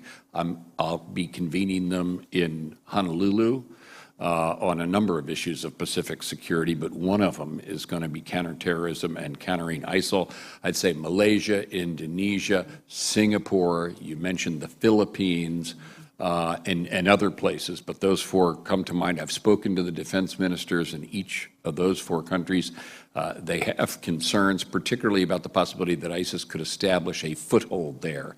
In some places, it's already troubled in some way, and there are places in all those countries, and it could grab hold there. Absolutely. So it is very much on our agenda. Chairman, please. Senator, I agree with your assessment and concerns. Last week, I met with 29 chiefs of defense in the Pacific in Manila, hosted by the Chief of Defense of the Philippine Armed Forces, and we discussed broadly the threat of extremism in Asia and what we need to do to deal with it. To your point, there's 1,000 foreign fighters alone, we estimate, have come from Indonesia into Syria and Iraq. There are hundreds that came from the Philippines. Other countries as well are dealing with that issue. I think although it's not very visible, there's a significant amount of activity going on to build the capacity of our partners in the Pacific. We're trying to work with them to develop a framework within which they can share information, share intelligence. We have a significant maritime domain awareness initiative which will help them understand the movement into the sea. We see, for example, significant cooperation between the Philippines, Malaysia, and Indonesia in the Sulu Sea associated with the movement of people and so forth, as part of this violent extremist problem. So it is a different fight. I call it a requirement for a regional approach in Southeast Asia as opposed to a coalition, which is required in Syria and Iraq. But we are absolutely putting pressure on ISIL in Southeast Asia. We are absolutely working very closely with our partners. And frankly, the limit of the support we provide is often what they are willing to accept politically. And so we're very keen, and we will bring to the President any requests for support. And I think, as you know, Senator, we are providing some support now to the Philippines, intelligence support and other support to help them to deal with the extremist problem that they have in the South. Thank you, General. Thank you, gentlemen. I just really want us to ensure that we are not taking our eyes off of that region. We seem to focus very heavily, as we should, on the Middle East and Africa, but we do have other footholds for ISIS. We do have 5 new bases going into the Philippines, and I think it's important that we really focus on these counter-ISIS opportunities. So thank you, gentlemen, very much. Thank you, Mr. Chair. On behalf of the chairman, let me recognize Senator Shaheen. Thank you, Mr. Chairman, and thank you, Secretary Carter and General Dunford, for being here today and for your service to the country. General Dunford, at one point before this committee, you indicated that you believe Russia poses the greatest threat to the United States. Do you still feel that way? And if so, can you identify where you think those threats are most concerning? Senator, I can, thank you. And I raised that issue. I was asked before the committee, what did I think the most significant challenge for the United States was? And of course, we talk about all four state challenges and one violent extremist. But when I look at Russia's nuclear capability, when I look at their cyber capability, when I look at their developments in undersea warfare, when I look at their patterns of operation, how often they're operating, the locations they're operating, it's a pattern of operations that we haven't seen in over 20 years.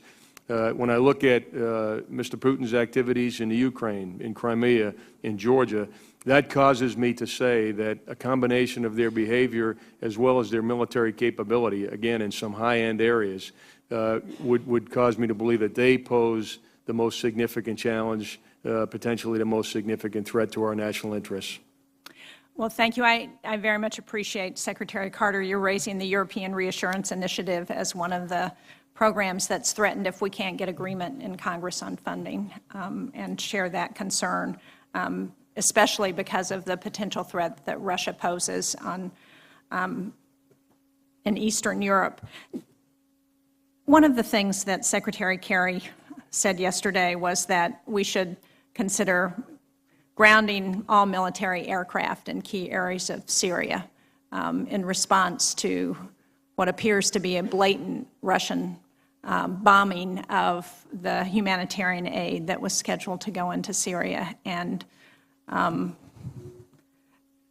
they have denied, of course, but I think as we've seen in the past, we can't really believe what they say. So I would ask you, Secretary Carter, do you agree that that is one avenue that we could take? And what would be the follow-up position if they continued to fly aircraft? Well, I can't speak for Secretary Kerry. He is trying to get on for the Syrian and Russian Air Force exactly that, a cessation of hostilities, and which means a grounding of their aircraft and not continuing to use them, particularly in a clumsy way. It's a nice word. In the Syrian civil war. There's no question, can be no question of grounding U.S. aircraft that are conducting strikes against ISIL. We do that. We do that with exceptional precision and care and concern for civilian casualties that no other country can match, and that's true of our whole coalition and all the strikes we conduct. So they're not in the same category at all, and we need to continue with our air campaign to defeat ISIL. Let me ask the chairman if he wants anything to add. Senator, the most significant concern I would have, and I don't know what the proposal is, but I would not. First of all, there's no reason to ground our aircraft. We're not barrel bombing civilians. We're not causing collateral damage. And we have momentum, as we've all discussed here earlier today, against ISIL right now. And I think what the Secretary is saying, I fully associate myself with. We need to keep the pressure on ISIL. The number one priority that we have is disrupting their ability to plan and conduct external operations from Syria. And the cost of taking pressure off of ISIL right now exposes us to risk that I think is not acceptable. In the absence of some other action that we take along with our allies in that area, do you see anything changing the dynamic of this civil war in Syria? I mean, I believe it's going to take some other intervention in order to change the direction of this war, and right now there's nothing happening that would do that. Either one of you. Well, I'll start. The direction in which Secretary Kerry is trying to get the Russians to move, which I understand fully, is the direction they always should have been in Syria, which is towards putting an end to the civil war, not pouring gasoline on it, and not emboldening Assad to be intransigent, let alone conducting an air campaign which doesn't adhere to the standards that ours does. But I'm sorry to interrupt, Mr. Secretary, but I guess I appreciate what you're saying, and that should have been Russia's position all along. That's but what clearly, Secretary Kerry's trying to get them to. Right, but we have had no success after 5 years of civil war. And so what I'm asking is, what other options do we have that might change the trajectory of what's happening in Syria? Well, again, I'm not going to try to get in the middle of these negotiations, but I think that Secretary Kerry is trying to find a way to achieve those objectives. Those are the right objectives to have, but as we sit here today, the Russians do not, and the Syrians do not seem to be moving in that direction, as he said yesterday. Chairman, you want to add anything? Thank you. Thank you, Mr. Chairman. Thank you. Mr. Secretary, I share your regret about the Department starting the fiscal year with another continuing resolution. I also regret that the Democrats have filibustered the defense appropriations bills 3 times. Do you share my regret over that fact? I can't speak to the internal deliberations of the Congress. Well, that's a public vote. That's not an internal Well, let deliberation. me just say, we know that the only way to get budget stability is with everybody coming together. And I see proposals from this side and this committee and that committee, and they're all different. We submitted a budget in accordance with the bipartisan budget agreements just months after a 2-year bipartisan budget agreement was agreed. That's what we did. And that is, in my judgment, the only way we can get through stability. So I am continuing to support the position of the bipartisan budget agreement, and anything that comes out of the Congress that is supported, an appropriation at last for FY17 would be good for the Department of Defense, and I hope we get such a thing in November. But the reality is that these things have to be supported by both parties, both houses, and signed by the President. I'm the Secretary of Defense. I can't make all that happen, but I know that's what has to happen in order for us to get an appropriation. 8 years in a row straight. That hasn't happened. I understand. My time is limited here. Do you believe if a bill is passed out of the House of Representatives that has a larger increase for defense spending than it does for non-defense discretionary spending, that the President should sign that legislation? I can't speak for the... Mr. Secretary, you are the Secretary of Defense. You asked the question. You are not the Director of the National Endowment of the Arts. You're not the Secretary of Housing and Urban Development. You are the Secretary of Defense. That's where I was headed. That's exactly where I was headed. I'm not. And therefore, I can't speak for the needs of those departments. I do know that some of the national security-related departments, which are outside of the defense appropriation, with which I am familiar, need their funding as well. So it's not a matter of indifference to me whether the government as a whole is funded, and it's certainly not a matter of indifference to me whether an appropriation that can be supported by everyone up here so that it passes and passed by the President is done or not. That's what I have to be for, because I'm for getting a budget and for budget stability. And I just observe, I'm not a participant, I'm an observer, that the only way that happens is not with this proposal and that proposal, it's with a bipartisan budget agreement. That's the line we tried to hew to. We're just playing it as straight as we can. I understand. You were the Deputy Secretary of Defense for Secretary Panetta, is that correct? Yes. On page 374 of his memoirs, he states, "In fact, as my efforts to fight the sequester began to get some attention, a few congressional Democrats urged me to emphasize the danger of cuts to domestic programs, not just defense. To my amazement, the rest of the cabinet, including members responsible for those parts of the budget, largely stayed out of the debate. That left me to argue for all of us, which I tried to do, even when I found myself frustratingly alone.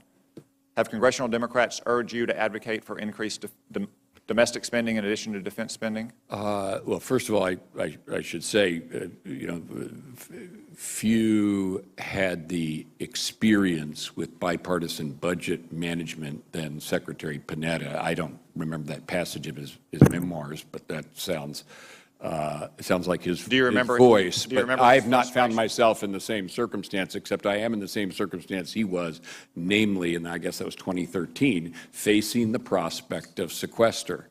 And he didn't like it, and I didn't like it, and I don't think any Secretary of Defense liked it, and I think it's awfully unfair to our troops to do this again and again and again and again. And that's what we've been warning about. That's what I have been. That's what our chiefs did last week. And I'm just hoping that when everybody comes back in November, Congress reconvenes, that we get an appropriation that everybody can stand behind, that moves the country forward. General Dunford, are we in great power competition with China? We are, Senator. Secretary Carter, are we in great power competition with China? We are absolutely right. Thank you. One final question. Are you engaged in any planning, deliberations, internal consultations of any kind to transfer control of the detention facility at Guantanamo Bay to the Department of Justice? No, I'm not. Thank you. I'm going to take a deep breath. I'm always proud to serve on this committee because it's an oasis of bipartisanship in the Senate.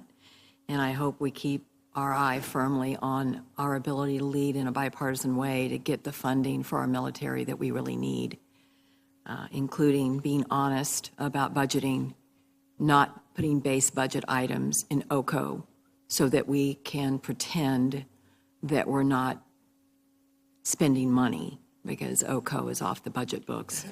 I think that the chairman has done a remarkable job to try to keep us in an honest place as it relates to budgeting. I respect him for his effort in that regard, and I know I speak for many on our side of the aisle, including I know the ranking member, that we're going to continue to try to work as hard as we can in a bipartisan way to get your budget done and make sure we're not trying to come back in 6 months and fund the war effort because we've played budget games at the 11th hour with OCO. My question today, we've got 1.3 in the FY17 budget for train and equip for local opposition forces and for the Iraqi security forces. I'd like some kind of brief update, if I could, on the screening process. How are we determining who, one of our challenges has always been in Syria, who do we help, and are they really the good guys? And obviously we had one massive failed attempt to try to put together a force on the ground through train and equip, and now I know we've gone back, and I was in Jordan and visited with our leaders over there about the effort that's ongoing, working with smaller groups and testing them first and making sure they're doing the right thing. But if you could briefly talk about how we are doing the screening process for those resources, I'd appreciate it. Sure, Senator. I'll start, and thank you. And basically it is as you say, namely, we have the same vetting process going on, and I'll ask the chairman to describe that. But the train and equip program that was a disappointment when it started is now, we have changed completely our approach to it. And it is as you described, namely not trying to create de novo forces that will go in and oppose ISIL, but identifying forces that are and then enabling them. And that has been successful. We're going to continue to do that. It does involve vetting to our standards, which is required of us, but the program has changed.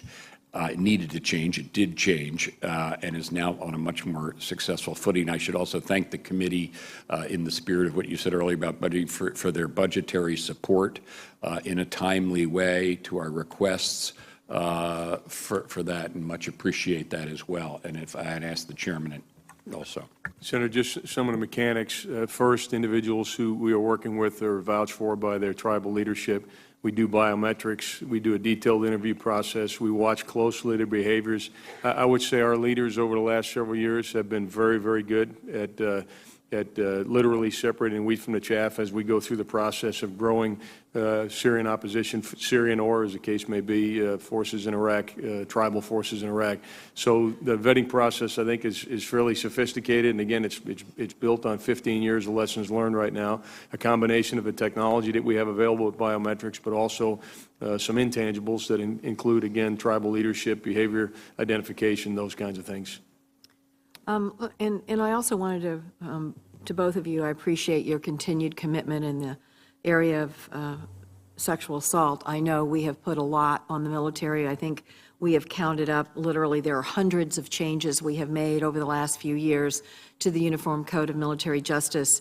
I did want to hone in on one area because as we looked at all of the reports in the last year, lots of good news, incidents down, reporting up, but that retaliation thing is an issue. And you issued a report in April which highlighted standardizing the definition of retaliation, which is tough because, sometimes it's in the eye of the person who's being retaliated upon. And getting a standard definition, I think, is really important. We put in this year's NDAA a provision to make retaliation its own offense. I wanted to find out what kind of progress are you making on trying to come up with a standardized definition of retaliation in this context? Thanks very much, Senator. Let me just begin by thanking you and all the members of this committee for bearing down on this problem. I'm really proud of the way our forces conduct themselves, but there are people who don't conduct themselves up to that standard, and we can't have it. It's objectionable anywhere in society, but in the profession of arms, it's particularly objectionable. And so I very much appreciate your efforts. You're right. Retaliation is something that we have begun to realize is a dimension of this problem that was underattended. We had done good work, I think, at the law enforcement part, attending to victims, and at prevention. Retaliation, the reason why definitionally it's complicated, but we'll get there, is that there are a number of different ways that retaliation takes place, some of them quite subtle but serious. So one is, a superior who holds it against somebody that they reported a sexual assault, which is completely unfair. A little more indirect is people who are getting taunted via social media and so forth. So we need to define these in such a way that they're legally appropriate, which you would understand, but that also cover the full gamut of things that a common sense definition of retaliation would include. So we are working towards that, and it is complicated, but we'll get there. And how soon do you think you'll get there? Your effort. I believe that the update on that is due by the end of the year. Of this year. The report that I submitted to you was earlier in this year, and we should be able to get that done. And of course, we'll communicate that to the committee and get your views. But I appreciate you sticking with us on this issue. Thank you both. Secretary, I'd just like to point out that if it were not for the work of the women on this committee, in a bipartisan basis, we would not have achieved the results that we have. And I am deeply appreciative for the bipartisan effort that's gone on and continues to go on in this committee to address an issue that is still with us, maybe to a lesser degree, but is still with us. Senator Tillis. Good morning, gentlemen. Secretary Carter, I want to go back to the comments that Senator Ayotte made about, I was someone else who supported the bipartisan budget agreement. Very disappointed that on 3 different occasions the defense appropriations bill has been filibustered. Not talking about any other discussions about appropriations. You're familiar with our defense appropriations bill, right? The one that's been filibustered on 3 different occasions. Do each of you think that passing that bill would be helpful with respect to completing your mission within your lanes? I'm going to go back to where I started, which is there's no particular bill. I'm aware of 3 or 4 different Are you familiar versions. with the measure that we've tried to get on in the chamber on 3 different occasions? I'm aware of several different measures, both in the Senate and the House. So, Secretary Carter, this is a specific thing that we're trying to get on in the chamber of the Senate. Are you familiar with the bill that passed out of appropriations, the defense appropriations bill that we've tried to get on in the chamber? I am aware of the one that came before, yes. And Is anyone on your staff familiar with an appropriations bill that we're trying to get on in the Senate chamber? I'm sure they are. Okay, and what would they generally say about the passage of that bill with respect to you being able to complete your mission? In your lane, not talking about any of the other appropriations I bills. think what they'd say is that if the Senate and the House pass an appropriations bill that comports, that the president can sign, we will get an appropriations bill. I fully hope Let me go to exactly General Dunford. that. General Dunford, are after you the election familiar in November with the when defense people return appropriations here and bill that's been do it. filibustered on 3 different occasions? Senator, I'm not familiar with the details. Do you know generally from your service chiefs or anyone else that they think it'd be helpful to pass that bill? Have you received any feedback on this? Is a specific measure. This isn't a concept. This is something that's gone through the appropriations process. It's something that we want to pass that gives you certainty that's within the constraints of the bipartisan budget agreement. Senator, we do not ask the uniformed military for their opinion on issues that are political in nature. Fair enough. Let me go to something else. Well, it just seems odd to me that we can't get a straight answer on something, at least on the political side, Mr. Chair, I understand that, from the Secretary on something that's specific to helping provide the certainty that we want to provide the Department. I want to ask you to go a completely different direction. And General Dunford, maybe I'll ask you. You know, back in January, we had Iranians fire missiles within about 1,500 yards of the Harry S. Truman. Later, in the same month, we had patrol boats captured. I'm sure you're familiar with Article 2 of the Code of Conduct for members of the armed forces.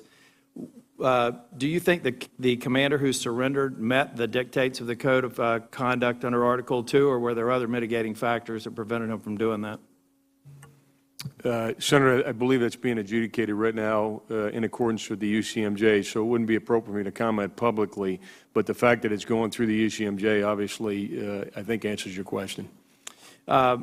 Another subject, this has to do with ISIL. You said that we need to keep the pressure on ISIL, and I know that that was being answered in the context of Syria and probably Iraq, but do you feel like we have adequately addressed keeping pressure on ISIL globally when you talk about Libya, you talk about Egypt and other areas where they seem to be, and Senator Ernst talked about the Philippines. Do you feel like that we have an adequate global strategy for keeping pressure on ISIL? Senator, I want to assure you that we have a military strategy to deal with ISIL globally, and we look very carefully at ISIL wherever they are. We have ongoing, and we don't have an opportunity often to talk about it, but we have ongoing operations in West Africa. We have ongoing operations in Libya. We have ongoing operations in East Africa. Of course, Syria and Iraq, we've spoken much about that today. We have ongoing operations in Afghanistan, and we're involved in a wide range of capacity-building exercises and initiatives in Southeast Asia. We're also working, and I just spent this weekend with a large group of my counterparts to look at counter-ISIL. I'll have almost 50 chiefs of defense here in October to discuss this. This is, in fact, what you're suggesting, a trans-regional problem that will require a global response. One of the key drivers of our success will be a broader intelligence and information framework within which we can harness all of these other nations who have information that would be helpful to us. But am I satisfied or complacent with where we are? No. Do I believe we have a strategic framework within which to deal with ISIL trans-regionally? Yes. Thank you. Gentlemen, thank you for your public service. Would either one of you like to characterize the resurgence of the Taliban in Afghanistan? I'll start. It is the fighting season in Afghanistan. The Afghan security forces have done well this season. The Taliban has been strong, but the Afghan security forces are much stronger this year than they were last year. They continue to gather strength. General Nicholson's doing a great job of helping them with that. We made some decisions, the President made some decisions, which gave General Nicholson some wider scope to advise, assist, and so forth the Afghan security forces. The President made a decision to adjust upward our presence there next year. We're continuing to go forward with the aviation and other enablers for the Afghan security forces. So the process, which has been underway for some years, to try to build the Afghan security forces to a point where they can maintain the security of their country in Afghanistan doesn't become again a place from which terrorism arises in the United States. That is our program. That is what we've been trying to accomplish. I should turn it because that progress we owe in very important measure to General Dunford when he was the commander there, and he knows that very well, so let me ask him to join in. Senator, there's no doubt that the Afghan National Security Forces have had some challenges over the past 18 months when they've been in the lead, and we have gone to a train and advise assist mission. Our assessment is that they continue to control about 70% of the country. They're taking far more casualties than we're comfortable with, and they still have capability gaps in their special operations capability, their aviation enterprise, their intelligence, logistics, and of course, broadly at the Minister of Defense, Minister of Interior level. And that's our focus right now, is to further develop those capabilities so we can mitigate the casualties that they're suffering, which is of great concern, as well as some of the tactical setbacks that they've had. But on balance, I would call what's going on right now between the Afghan National Defense Security Forces and the Taliban as roughly a stalemate. The Taliban have not been successful in achieving the goals that were outlined in their campaign plan, which they typically make public in the spring of each year.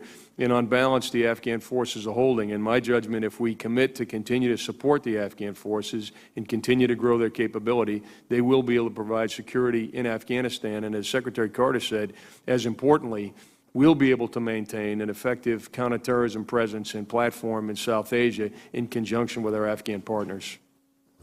Thank you, gentlemen. Thank you.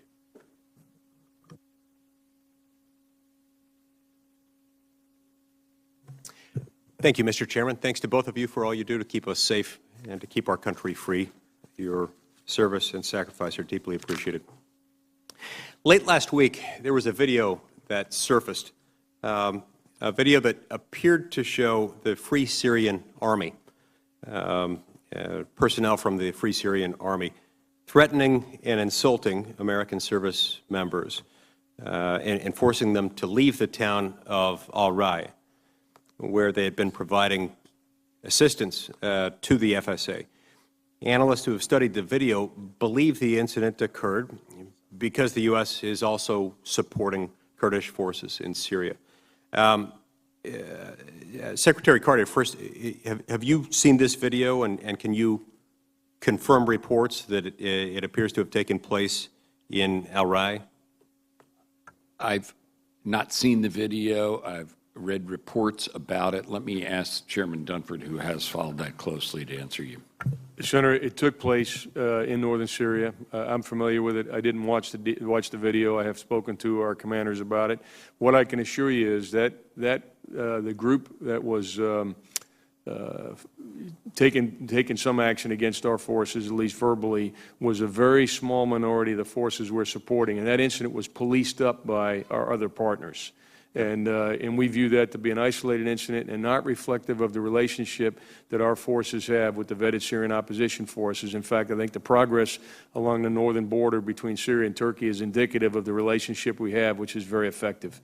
Okay, so I think that goes a certain distance toward answering what was my next question, which was, you know, what's the level of tension that you're seeing between some of the Sunni Arab rebel groups that were assisting on the one hand, and on the other hand, the Kurdish groups that we're also supporting in Syria? And is there tension there, and could that tension and the resentment that it engenders possibly threaten the security of our U.S. personnel? Senator, there's incredible tension in that region, and I would offer to you, I think it's a testimony to the professionalism of our forces that are there, because they have actually been managing this tension for months and months. And the fact that we've been able to continue to support the Syrian Democratic Forces and have them make the significant progress they made, and continue to support the vetted Syrian opposition forces while we politically manage the relationship between Turkey and the Syrian Democratic Forces and the United States. It is all part of a pretty complicated situation on the ground over there that we are managing on a day-to-day basis. I'm not dismissive of the challenges, but frankly, to date, we have been able to mitigate them. Okay, thank you. Yesterday, as I'm sure you're both aware, the Senate debated a resolution of disapproval related to the sale of U.S. weapons to Saudi Arabia, and there was some discussion of our broader support of Saudi Arabia's intervention in Yemen. This is a headline from November 2014. Houthis gain ground against Yemen's al-Qaeda, say they will continue their fight until al-Qaeda is defeated in their strongholds. Secretary Carter, you stated on April 8, 2015, regarding new gains being made by al-Qaeda in the Arab Peninsula, quote, AQAP is a group that we're very concerned with as the United States because in addition to having other regional ambitions and ambitions within Yemen, we all know that AQAP has the ambition to strike Western targets, including the United States, close quote. Now, your quote was made, I believe, roughly 1 month after the U.S.-supported intervention against the Houthi rebels, who 4 months before had been pushing back against AQAP before that began in earnest. Now, I understand the complexity of the conflict in Yemen, and I completely appreciate the fact there are no easy answers when it comes to that conflict in Yemen. But, Mr. Secretary, do AQAP and other Sunni extremist groups operating in Yemen still pose the greater threat to U.S. security? I absolutely stand by what I said. We continue to watch very closely AQAP and to take action where we need to protect ourselves. No question about it. Okay, and does our support of the fight against the Houthis, who are also AQAP's enemy, does that threaten potentially, however inadvertently, to strengthen or take the focus off of AQAP or ISIS? We've not taken our focus off of AQAP, no.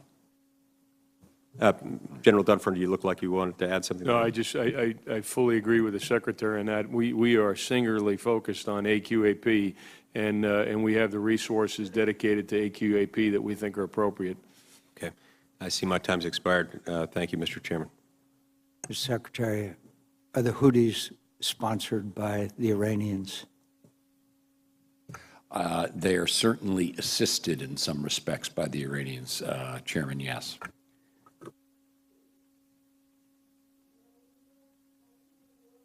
Thank you, Mr. Chairman.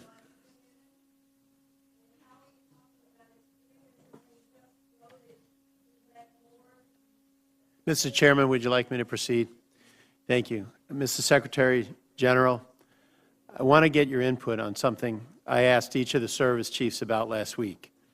In the FY15 NDAA, we passed a requirement from the Jacob-Sexton Act for every service member to receive a robust mental health assessment every year. Can you give me an update on where the Department is with implementation of the Sexton Act requirement on mental health assessments? Mr. Secretary General?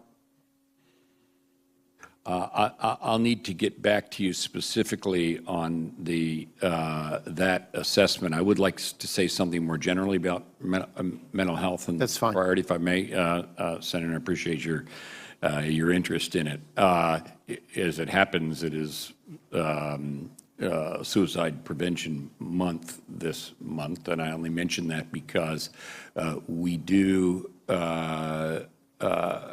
have suicide in our services, and we do believe that suicide is preventable. That's what the doctors tell us.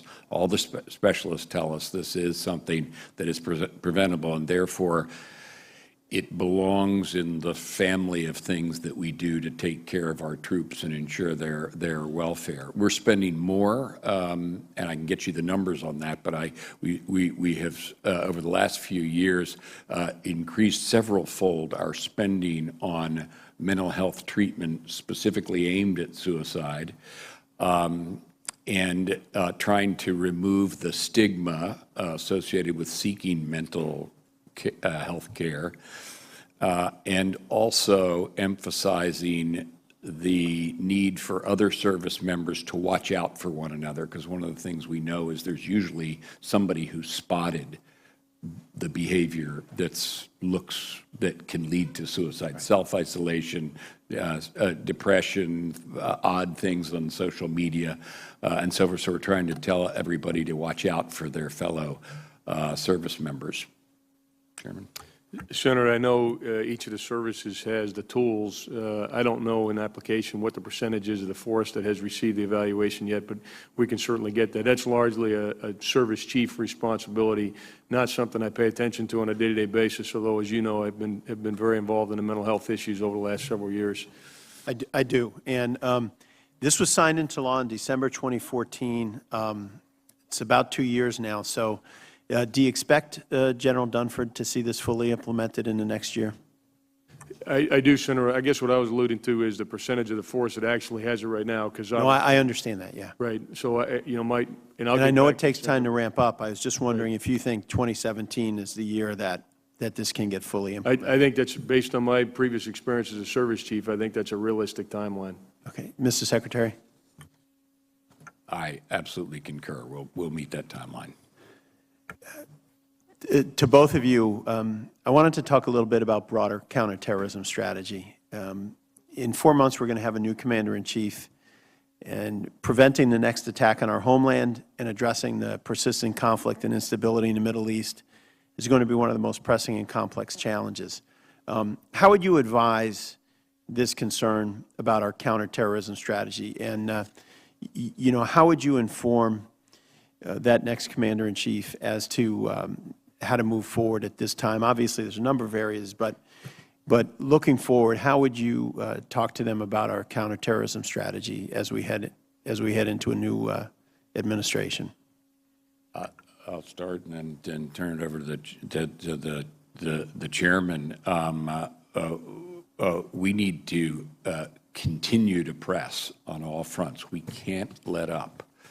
Whether it's in the counter-ISIL campaign, in Syria and Iraq, elsewhere, or here at home. AQAP was mentioned a moment ago. That's a serious one. And so our capabilities, not our military capabilities, our law enforcement capabilities, our homeland security capabilities, all of this, which we've honed now in the years since 2001, this is not going to go away.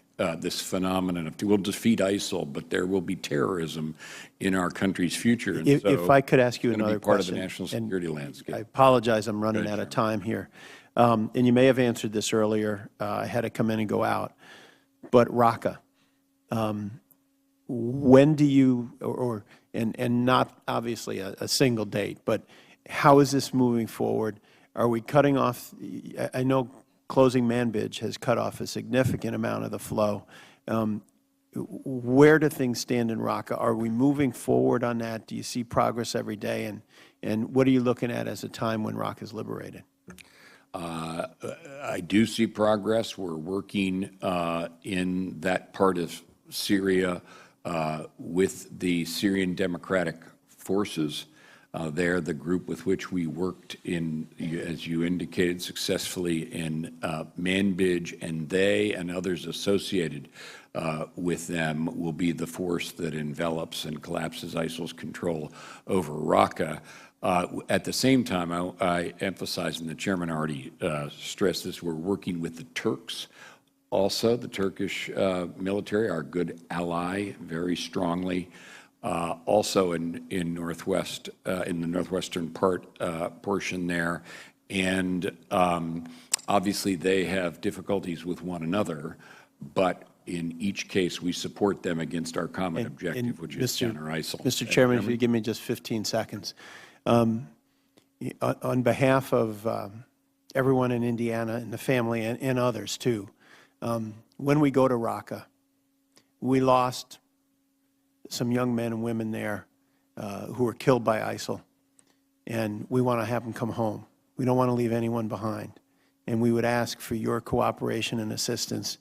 My young man, Peter Kassig, Kayla Mueller, so many others, not to leave any names out. But all the parents and all the folks back home, we want them all to come home. And we sure appreciate your assistance in making that happen. Noted, Senator. Thank you. Thank you, Senator, for bringing that issue up. They should come home. Senator Graham. Well, thank you. Thank you both for your service to the country. We're going to try to get through as much as possible here. Do you support the arms sale to Saudi Arabia that's being proposed? I do, yes. Do you, General? I do, Senator. Okay.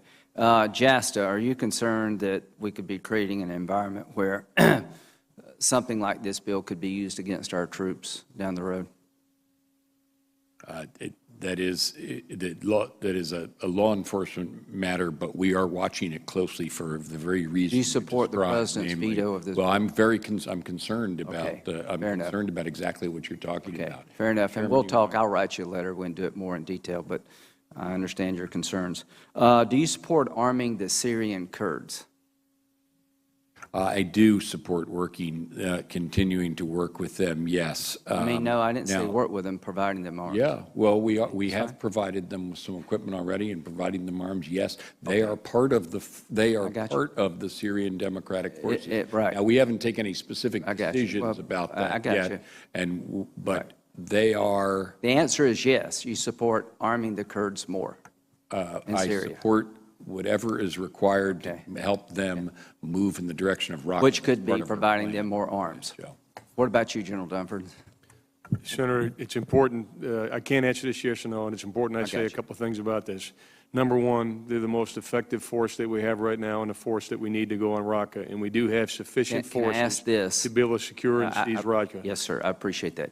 Do they support removal of Assad? Today, that is not their stated political objective. So wait a minute. Now, let's slow down. Whoa. We have two objectives: to destroy ISIL, right, and to remove Assad. Is that correct, both of you? We have a military objective to destroy ISIL. I do not have a military objective to remove Assad. Well, the President has an objective of... he has a political objective to remove Assad. All right. So do you agree with me Assad is winning right now? I think Assad is clearly in a much stronger place than he was a year ago. Well, thank you. You've always been very honest to this committee. Do you agree that Obama will leave office and Assad will still be in power January 2017?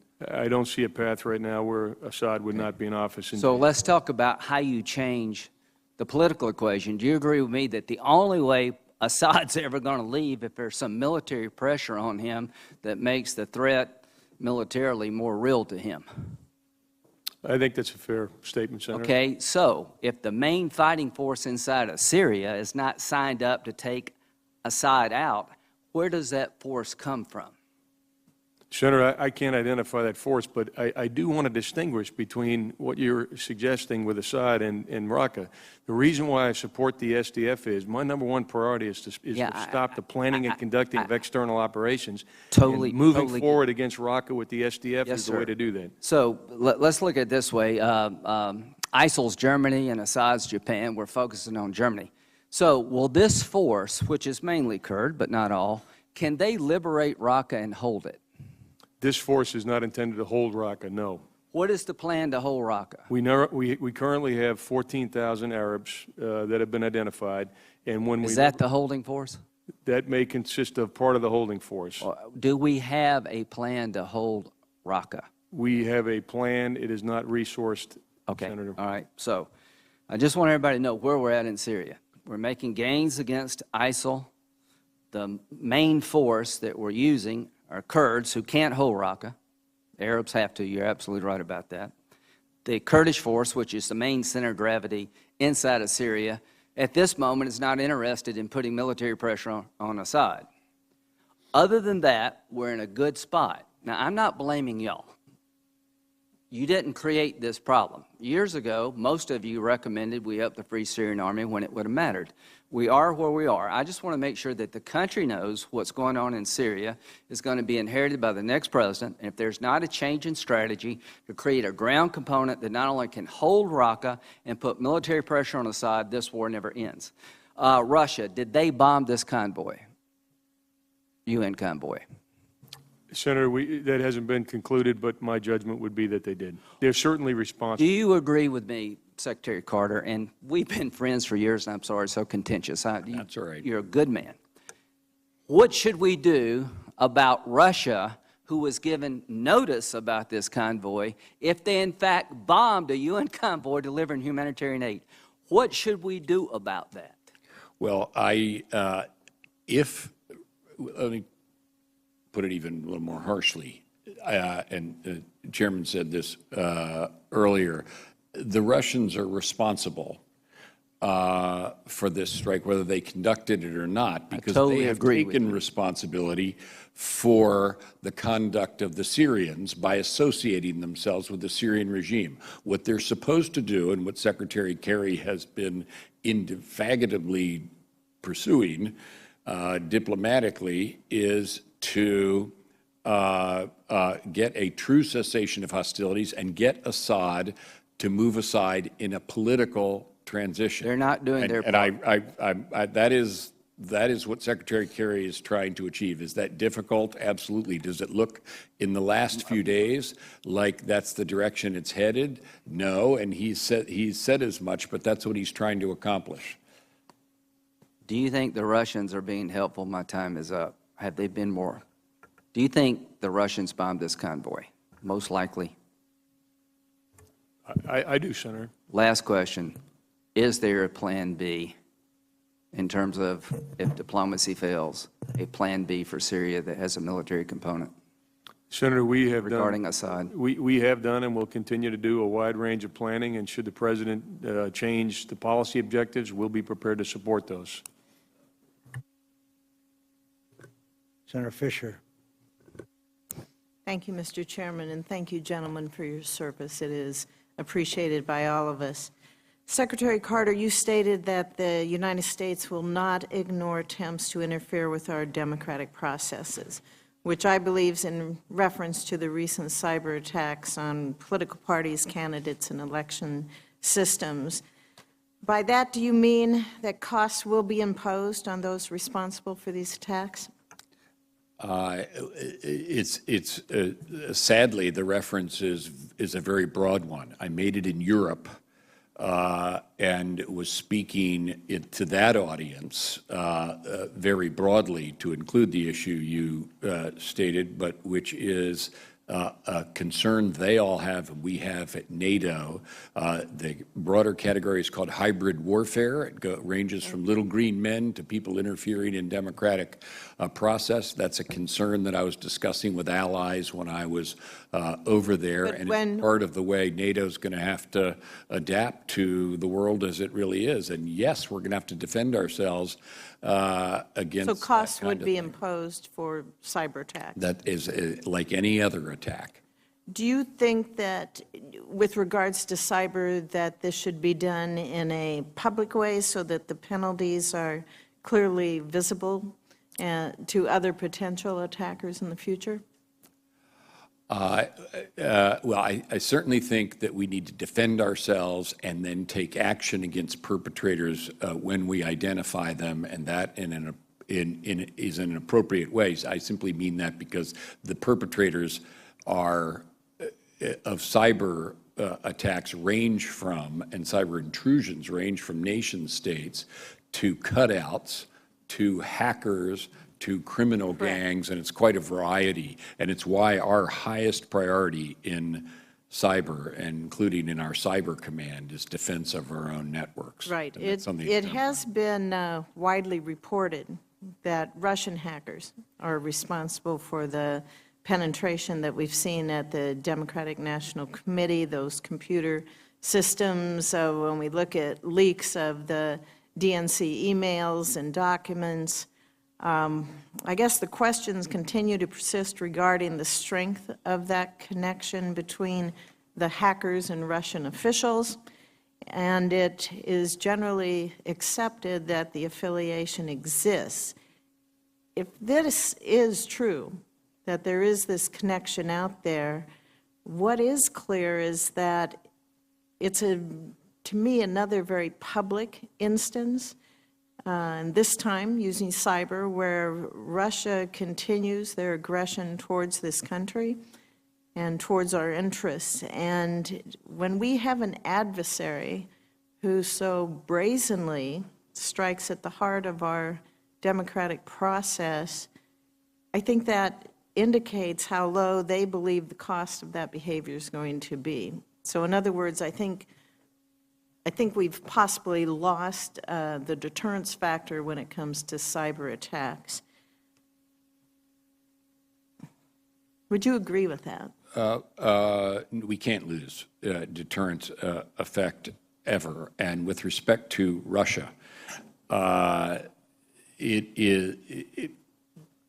one of the emphases, stresses we made in our budget, and by the way, this is one of the reasons why we would appreciate having our budget passed as is, to get back to an earlier question, is because it prioritizes something we haven't had to do, Senator, as you're stressing, for a quarter of a century, which is, it used to be, we haven't had as a major component of our defense strategy countering the possibility of Russian aggression. Now we do. That's why we're making investments, and it ranges from cyber to the European Reassurance Initiative, which is one of the things that we hope doesn't get affected in the budget. And I apologize for interrupting you. The chairman's strict on time. But dealing with cyber, when we look at cyber, do you have plans that you have given to this administration or plans available to provide the administration with flexibility in dealing with cyber? Specifically, how do we address such attacks, whether they are from a nation state, whether they are from organized crime, or whether they are from individuals?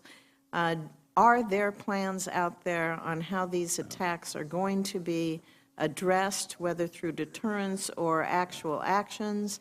And are those plans updated as we continue to see the expansion of cyber attacks on this country? That's a very good question, and we're just discussing here because there are many aspects to the answer to this. But yes, we have a lot of cyber capabilities that we are building, developing in all the services and at Cyber Command, and more generally for the Russians. Let me ask the chairman to add something. Senator, for exactly the reason you're raising, we're in the process of rewriting at the Secretary's direction a more broad framework for dealing with Russia and contingencies associated with Russia. It's also the reason why our national military strategy now will be a classified document, because what we're trying to do is provide a strategic framework to deal with the full range of behavior that we may see from a state like Russia, China, North Korea, and Iran. And in some cases, a cyber attack may not beget a cyber response. We want to make sure our National Command Authority has a full range of options to deal with something that has been determined, in fact, a violation of our sovereignty and an attack in cyberspace. So there's really two things. One, the strategic framework we're working on, and then we're also working on a full range of tools, cyber tools, so that we have both the ability to protect our own network and to take the fight to the enemy in cyberspace as required, our offensive cyber capabilities. So I would tell you that the issue that you're outlining really is being addressed in both a strategic framework as well as physical tools that we're developing. But again, it's not just focused on cyber. It's focused on providing the Secretary and the President a full range of options with which to respond in the event of an attack, again, whether it be cyber or anything else. I thank you for that, and I think the deterrence aspect of cyber response is very, very important, that we keep that, and also that public responses make an impression as well. Thank you, sir. Senator Sullivan. Thank you, Mr. Chairman. Gentlemen, last week, as you know, we had the service chiefs testify, and I began my comments commending you, Mr. Secretary, and the President for the selection of such men and women of high caliber, high integrity, leading our military, including the current chairman. And one of the reasons is that they typically give this committee and the American people honest testimony. And an example of that was last week. I asked what the risk level was our nation faced in being able to conduct a full spectrum of operations, including one conventional conflict. And each service chief said that this would entail, quote, high military risk for their service, each service chief, which I found remarkable and distressing. General Dunford, do you know if that's ever happened before, where all 4 service chiefs have stated that we currently exist at a state of high military risk for our forces? General Milley described what that meant, which is a lot of death for our military if they have to go into this kind of spectrum of ops. Is this unprecedented?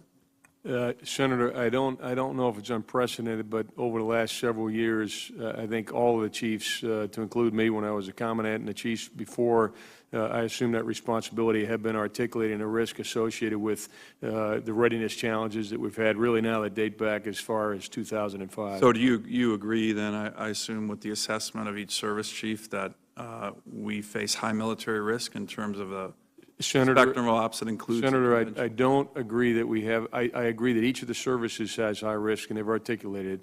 The one thing I think I would like to say, and then answer your question, is we today can defend the homeland. We today can meet our alliance responsibilities, and we today have a competitive advantage over any of those 4+1 we spoke about. But I fully associate myself with the chiefs when they talk about the time and the casualties that we would take as a result of readiness shortfalls that we have today. Do you think high military risk is acceptable? I did not say that, Senator, for 1 minute. So what I want to do is I want to communicate to those who are listening, both in the force and our potential adversaries, to make it clear that my judgment is that the U.S. military today can, in fact, dominate any enemy in a conflict. Mr. Secretary, the 4 service chiefs talked about high military risk. Again, I thought that was remarkable. I don't know if that's ever happened, Mr. Chairman, before this committee before, but it begs the question that we've been talking about in this hearing today is how, if that's what they're saying, how can the President not support increased military spending? Right now there's a new Gallup poll out saying first time since 2002 the American people support more military spending. If the service chiefs are each saying we face high military risk, how can we not be supportive of additional military spending? I just don't understand that at all. First of all, let me thank you and associate myself with your commendation of the senior leadership of our department. We're blessed as a country to have such people serving us, and they told it to you straight, and I too associate myself with what they said. There is risk in the force, and the risk, it's actually high risk. Let me tell you, unpack that, because they each did that for you. It's different in each of the services, but there are a few common denominators. One has been budget instability, which is why I am and will continue to hew to the idea that we need budget stability, and that means everybody coming together. And not this idea and that idea and that idea, but one that everybody can agree to. And we haven't seen that yet, and it's the end of the fiscal year. Mr. Secretary, just let me finish. Quick point on that. Just a quick point on that.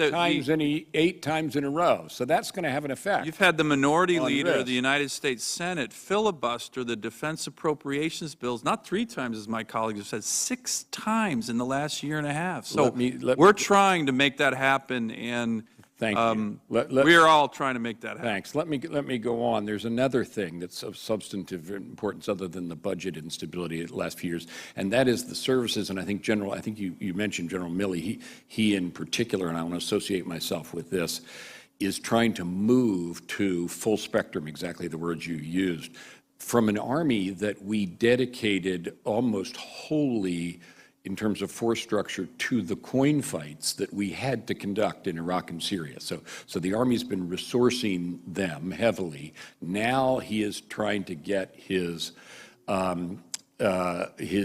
forces trained for full spectrum combat. And as he said to you, that's a matter of budget stability, yes, but it also is a matter of time, and he's working on it. That's his highest priority, and I agree with him for the U.S. Army. He's trying to get all his brigade combat teams to go through the Nellis, the CTC at Nellis. That's going to take some time.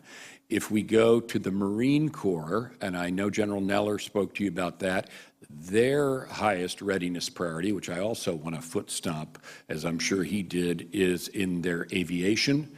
And there are a lot of different dimensions to that. One is the recap of their aviation, both rotary wing and with the F-35 Joint Strike Fighter coming down the line.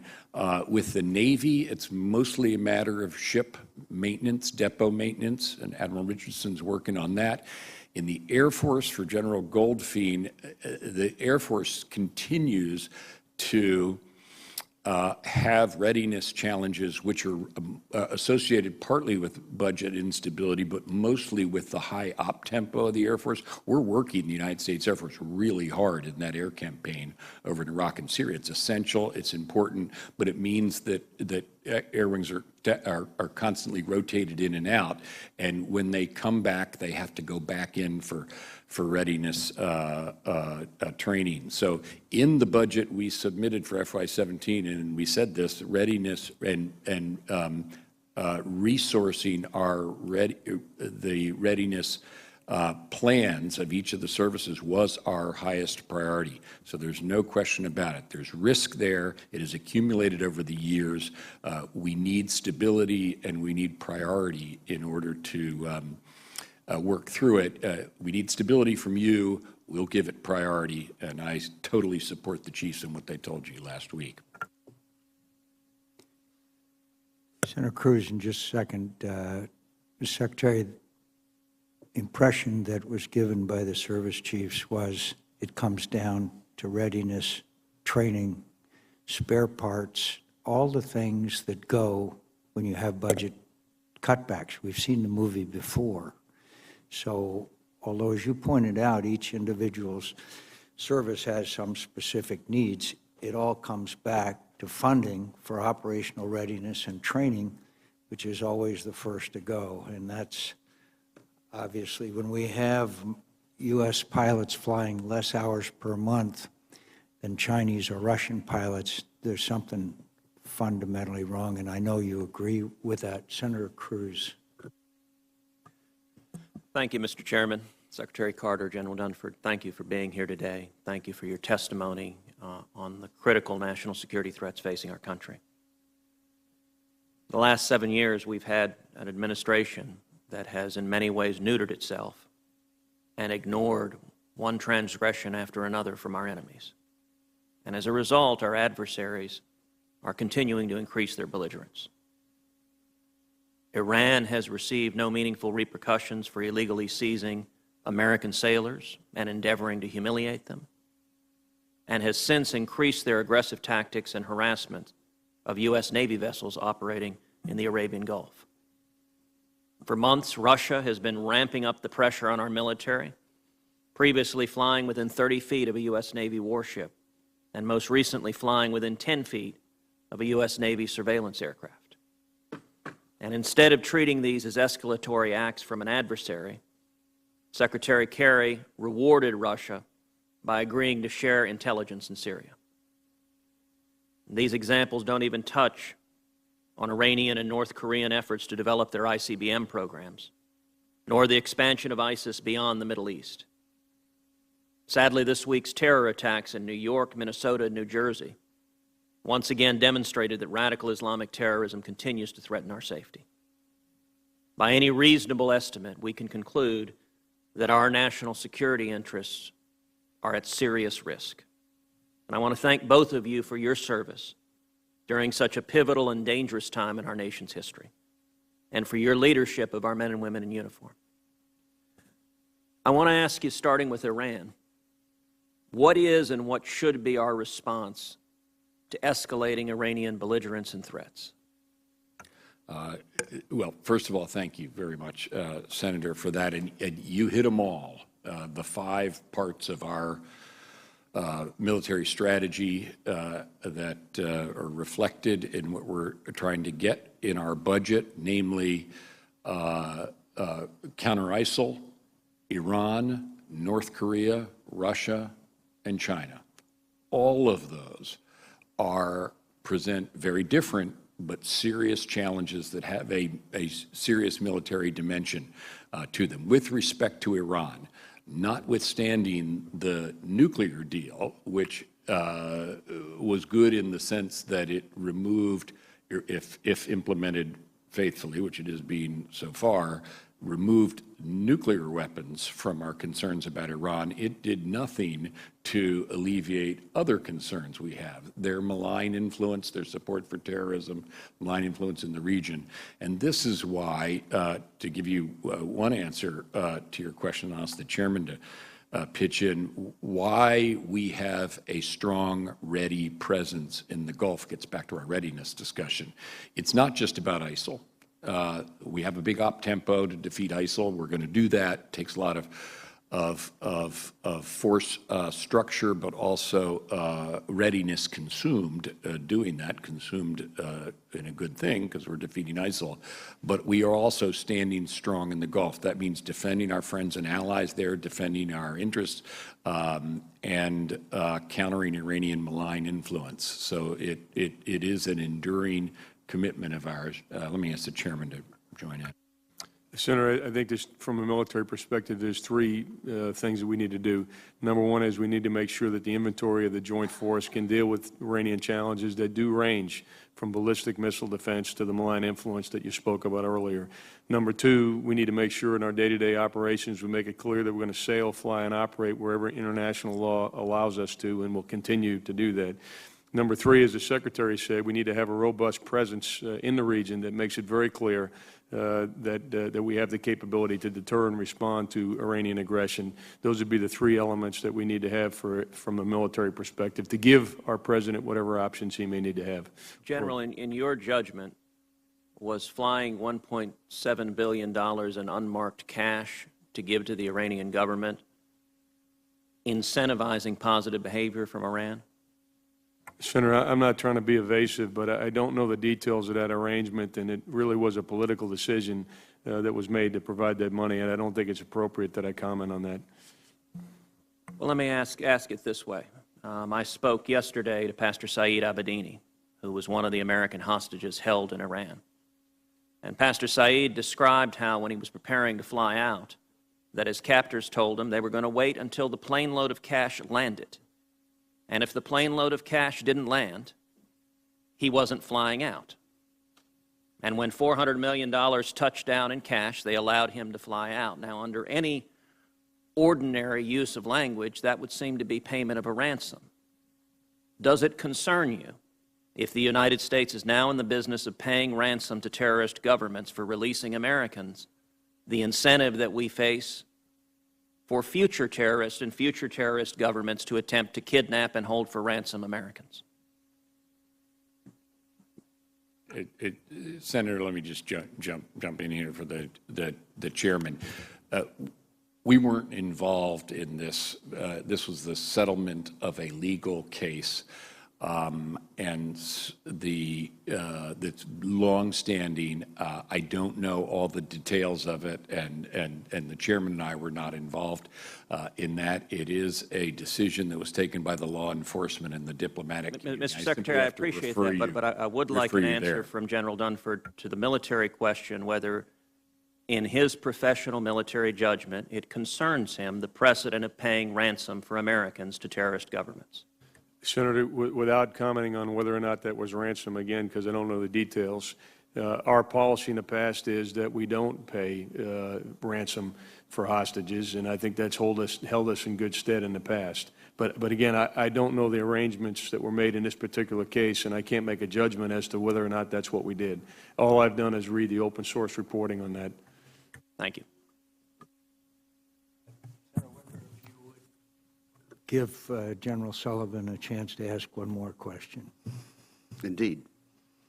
Thank you, Mr. Chairman. Gentlemen, I just wanted to turn to the issue of the South China Sea. And the international ruling in The Hague put China on the defensive. Mr. Secretary, as you know, a number of us at the Shangri-La Dialogue have been supportive of your efforts, and I certainly want to give the administration credit for sending 2 carrier battle groups to the region together recently. But I I think a number of us remain concerned about the likelihood of reclamation at the Scarborough Shoal and the ongoing, and it's definitely ongoing from all reports, militarization at Fiery Cross, Subi, and Mischief Reef, which was also declared as not, being within China's territorial realm. So what's the strategy to deter future Chinese reclamation activities in the South China Sea, especially at Scarborough Shoal, and equally, if not more important, what's the plan to respond to ongoing militarization of the land that they've already claimed? Thanks, Senator. I'll start, and then Chairman can join. I'm actually glad you raised the issue. We haven't talked much about the Asia-Pacific, but you know a great deal about it, and I appreciate that Chairman McCain always leads a delegation out there to Shangri-La, because it shows the persistence of the American presence in that region and the centrality of our continued presence there. Now,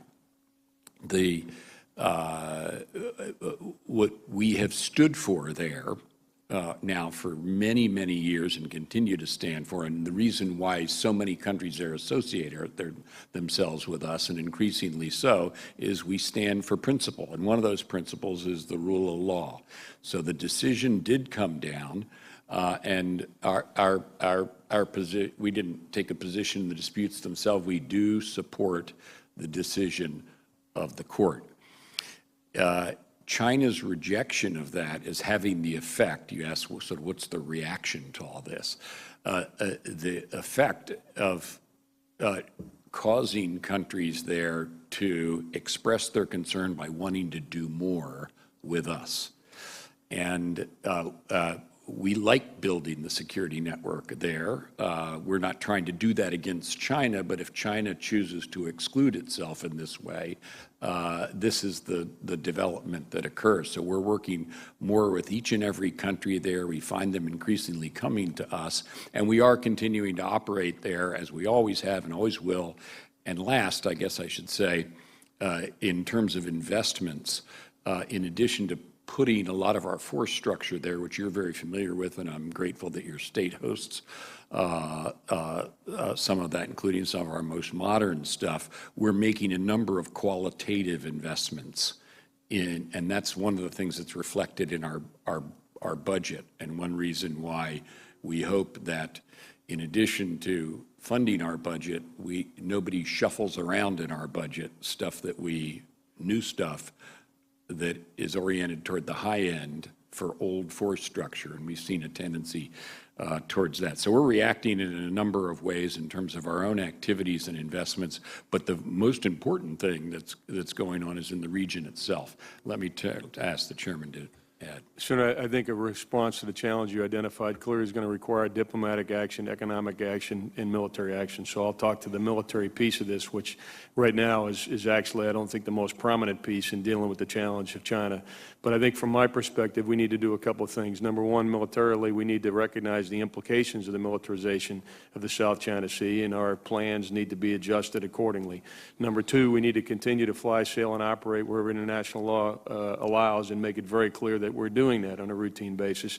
And number three, we need to make sure that our posture in the Pacific assures our allies and deters any potential aggression by China, and makes it absolutely clear that we have the wherewithal, both within the alliance as well as U.S. capabilities, to do what must be done vis-a-vis China. So I think if we provide the President with clear options, I think we will have done our job. But primarily right now, I think the President has some diplomatic and economic areas where also will contribute to moderating China's behavior. Thank you, Mr. Chairman.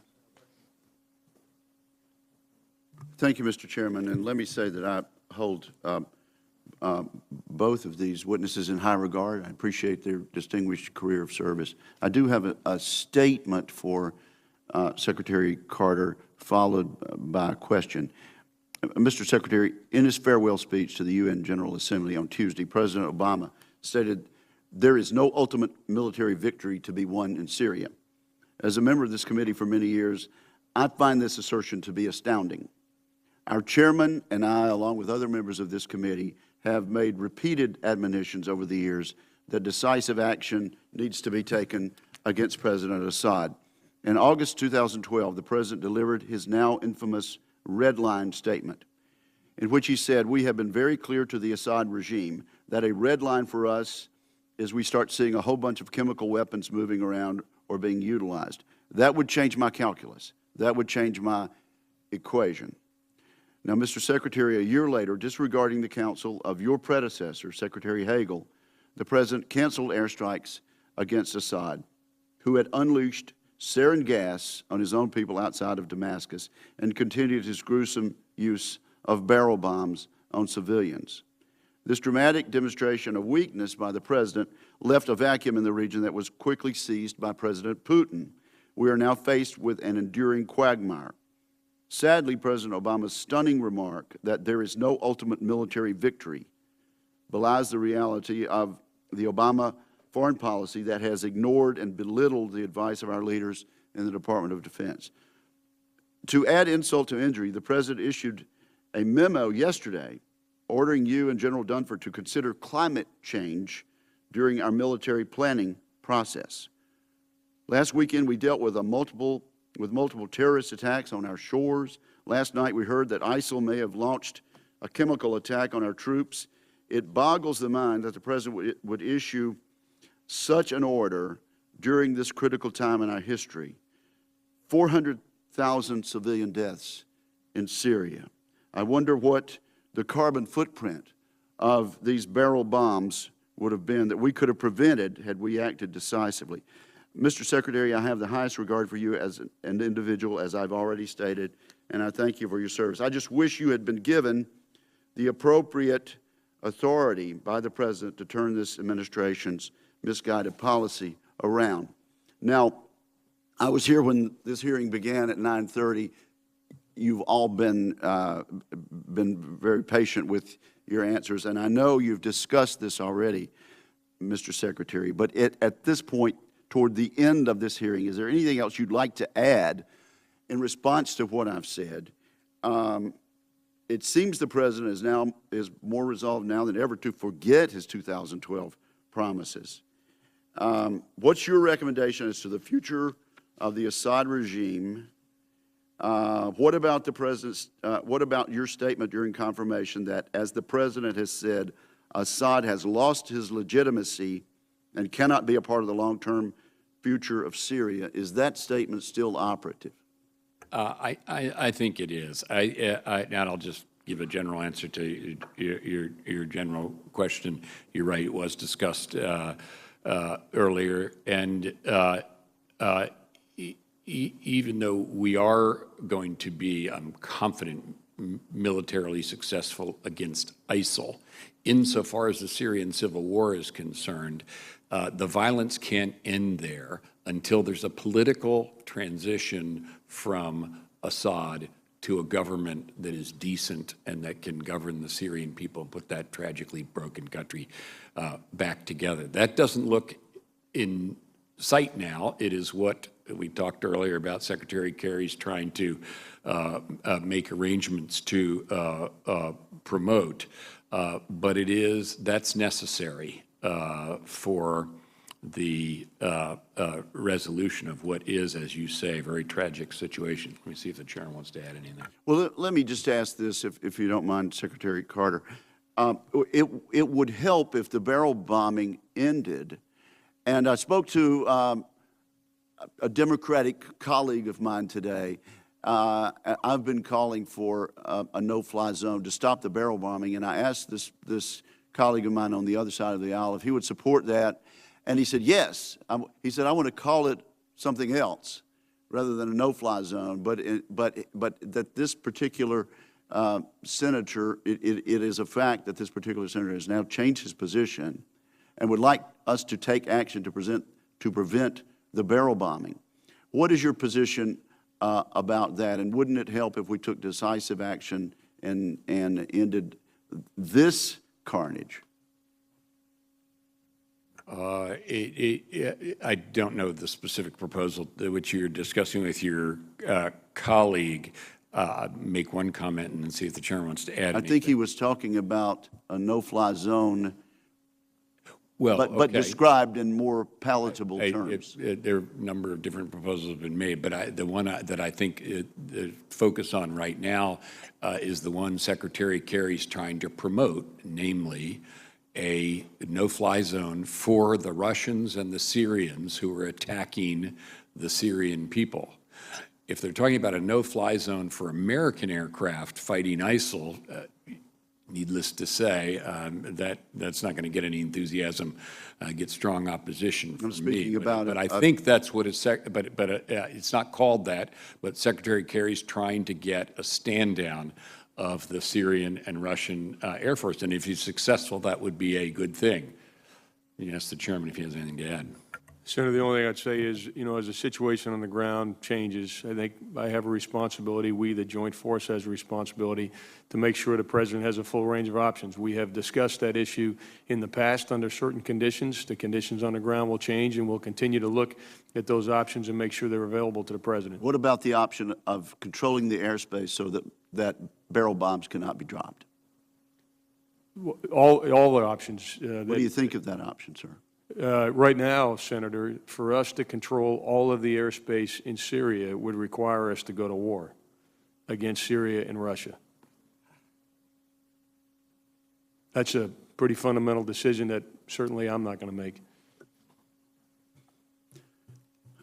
To impose a no-fly zone. Chairman, could I for a second just answer? No, Senator Gillibrand. That's not what I said, Chairman.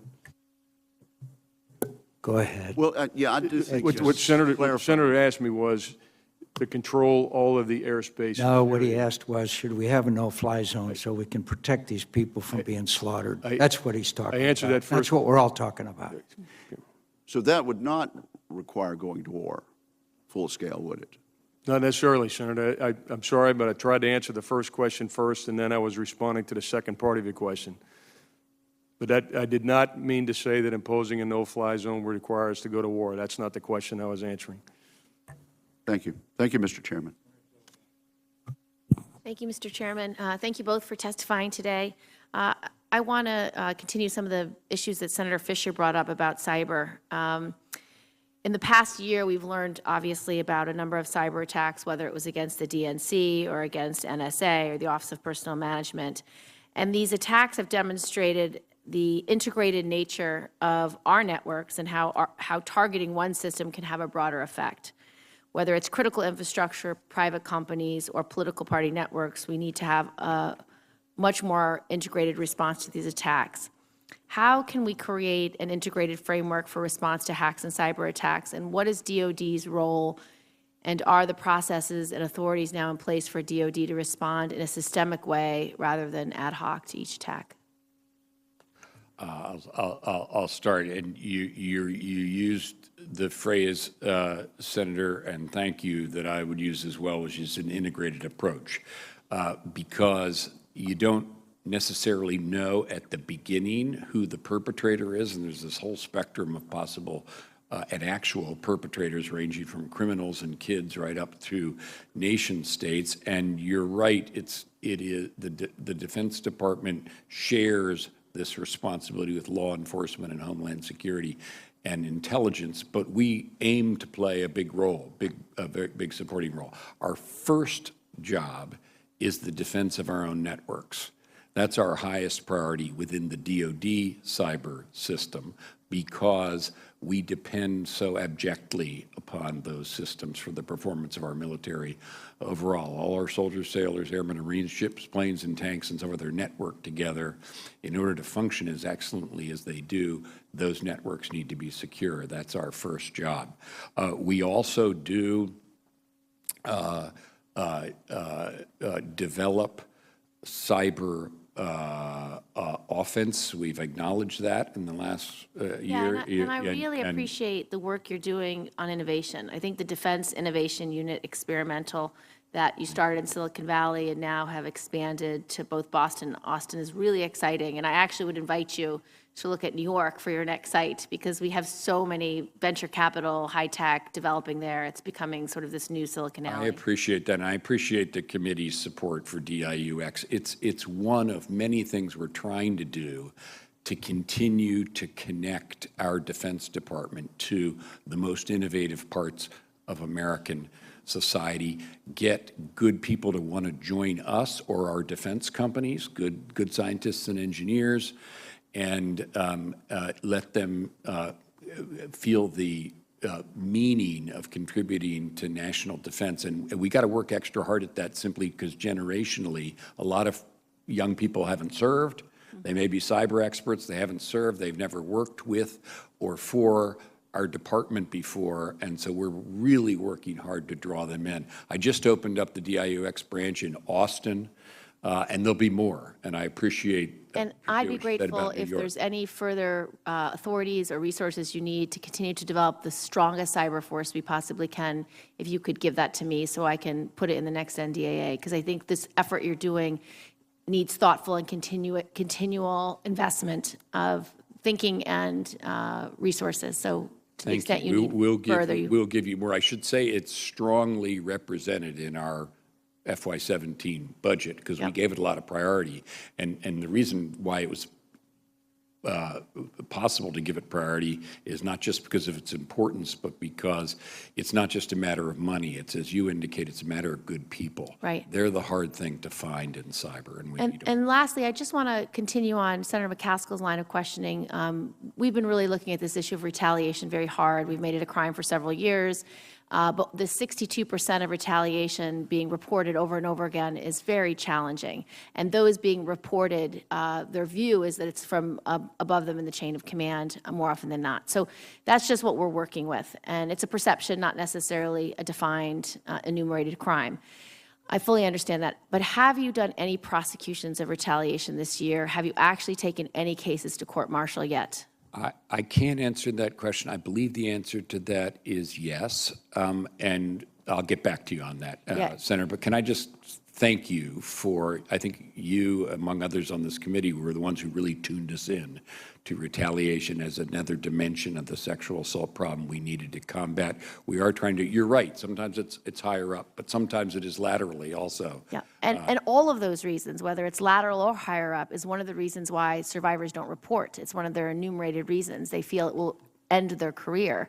And we still only have 2 out of 10 survivors reporting. So we're not where we need to be. It's not good enough. And right.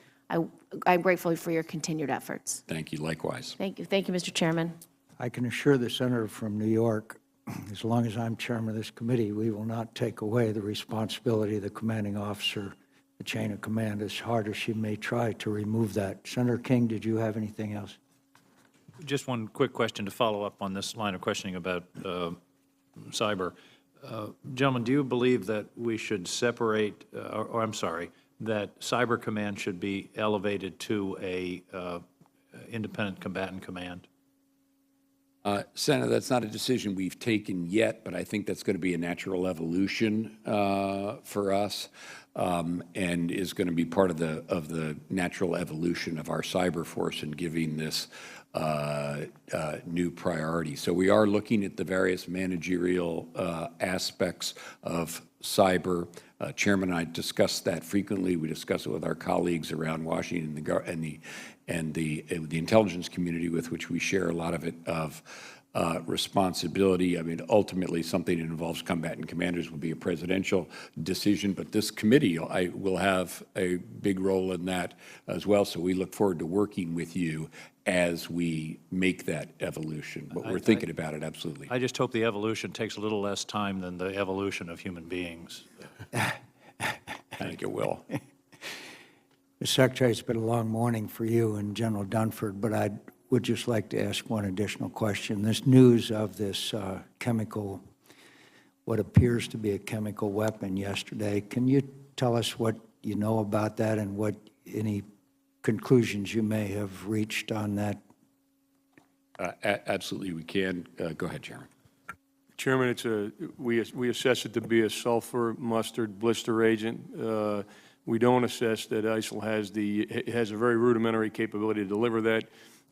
It went on one of our bases. We have effective detection equipment there.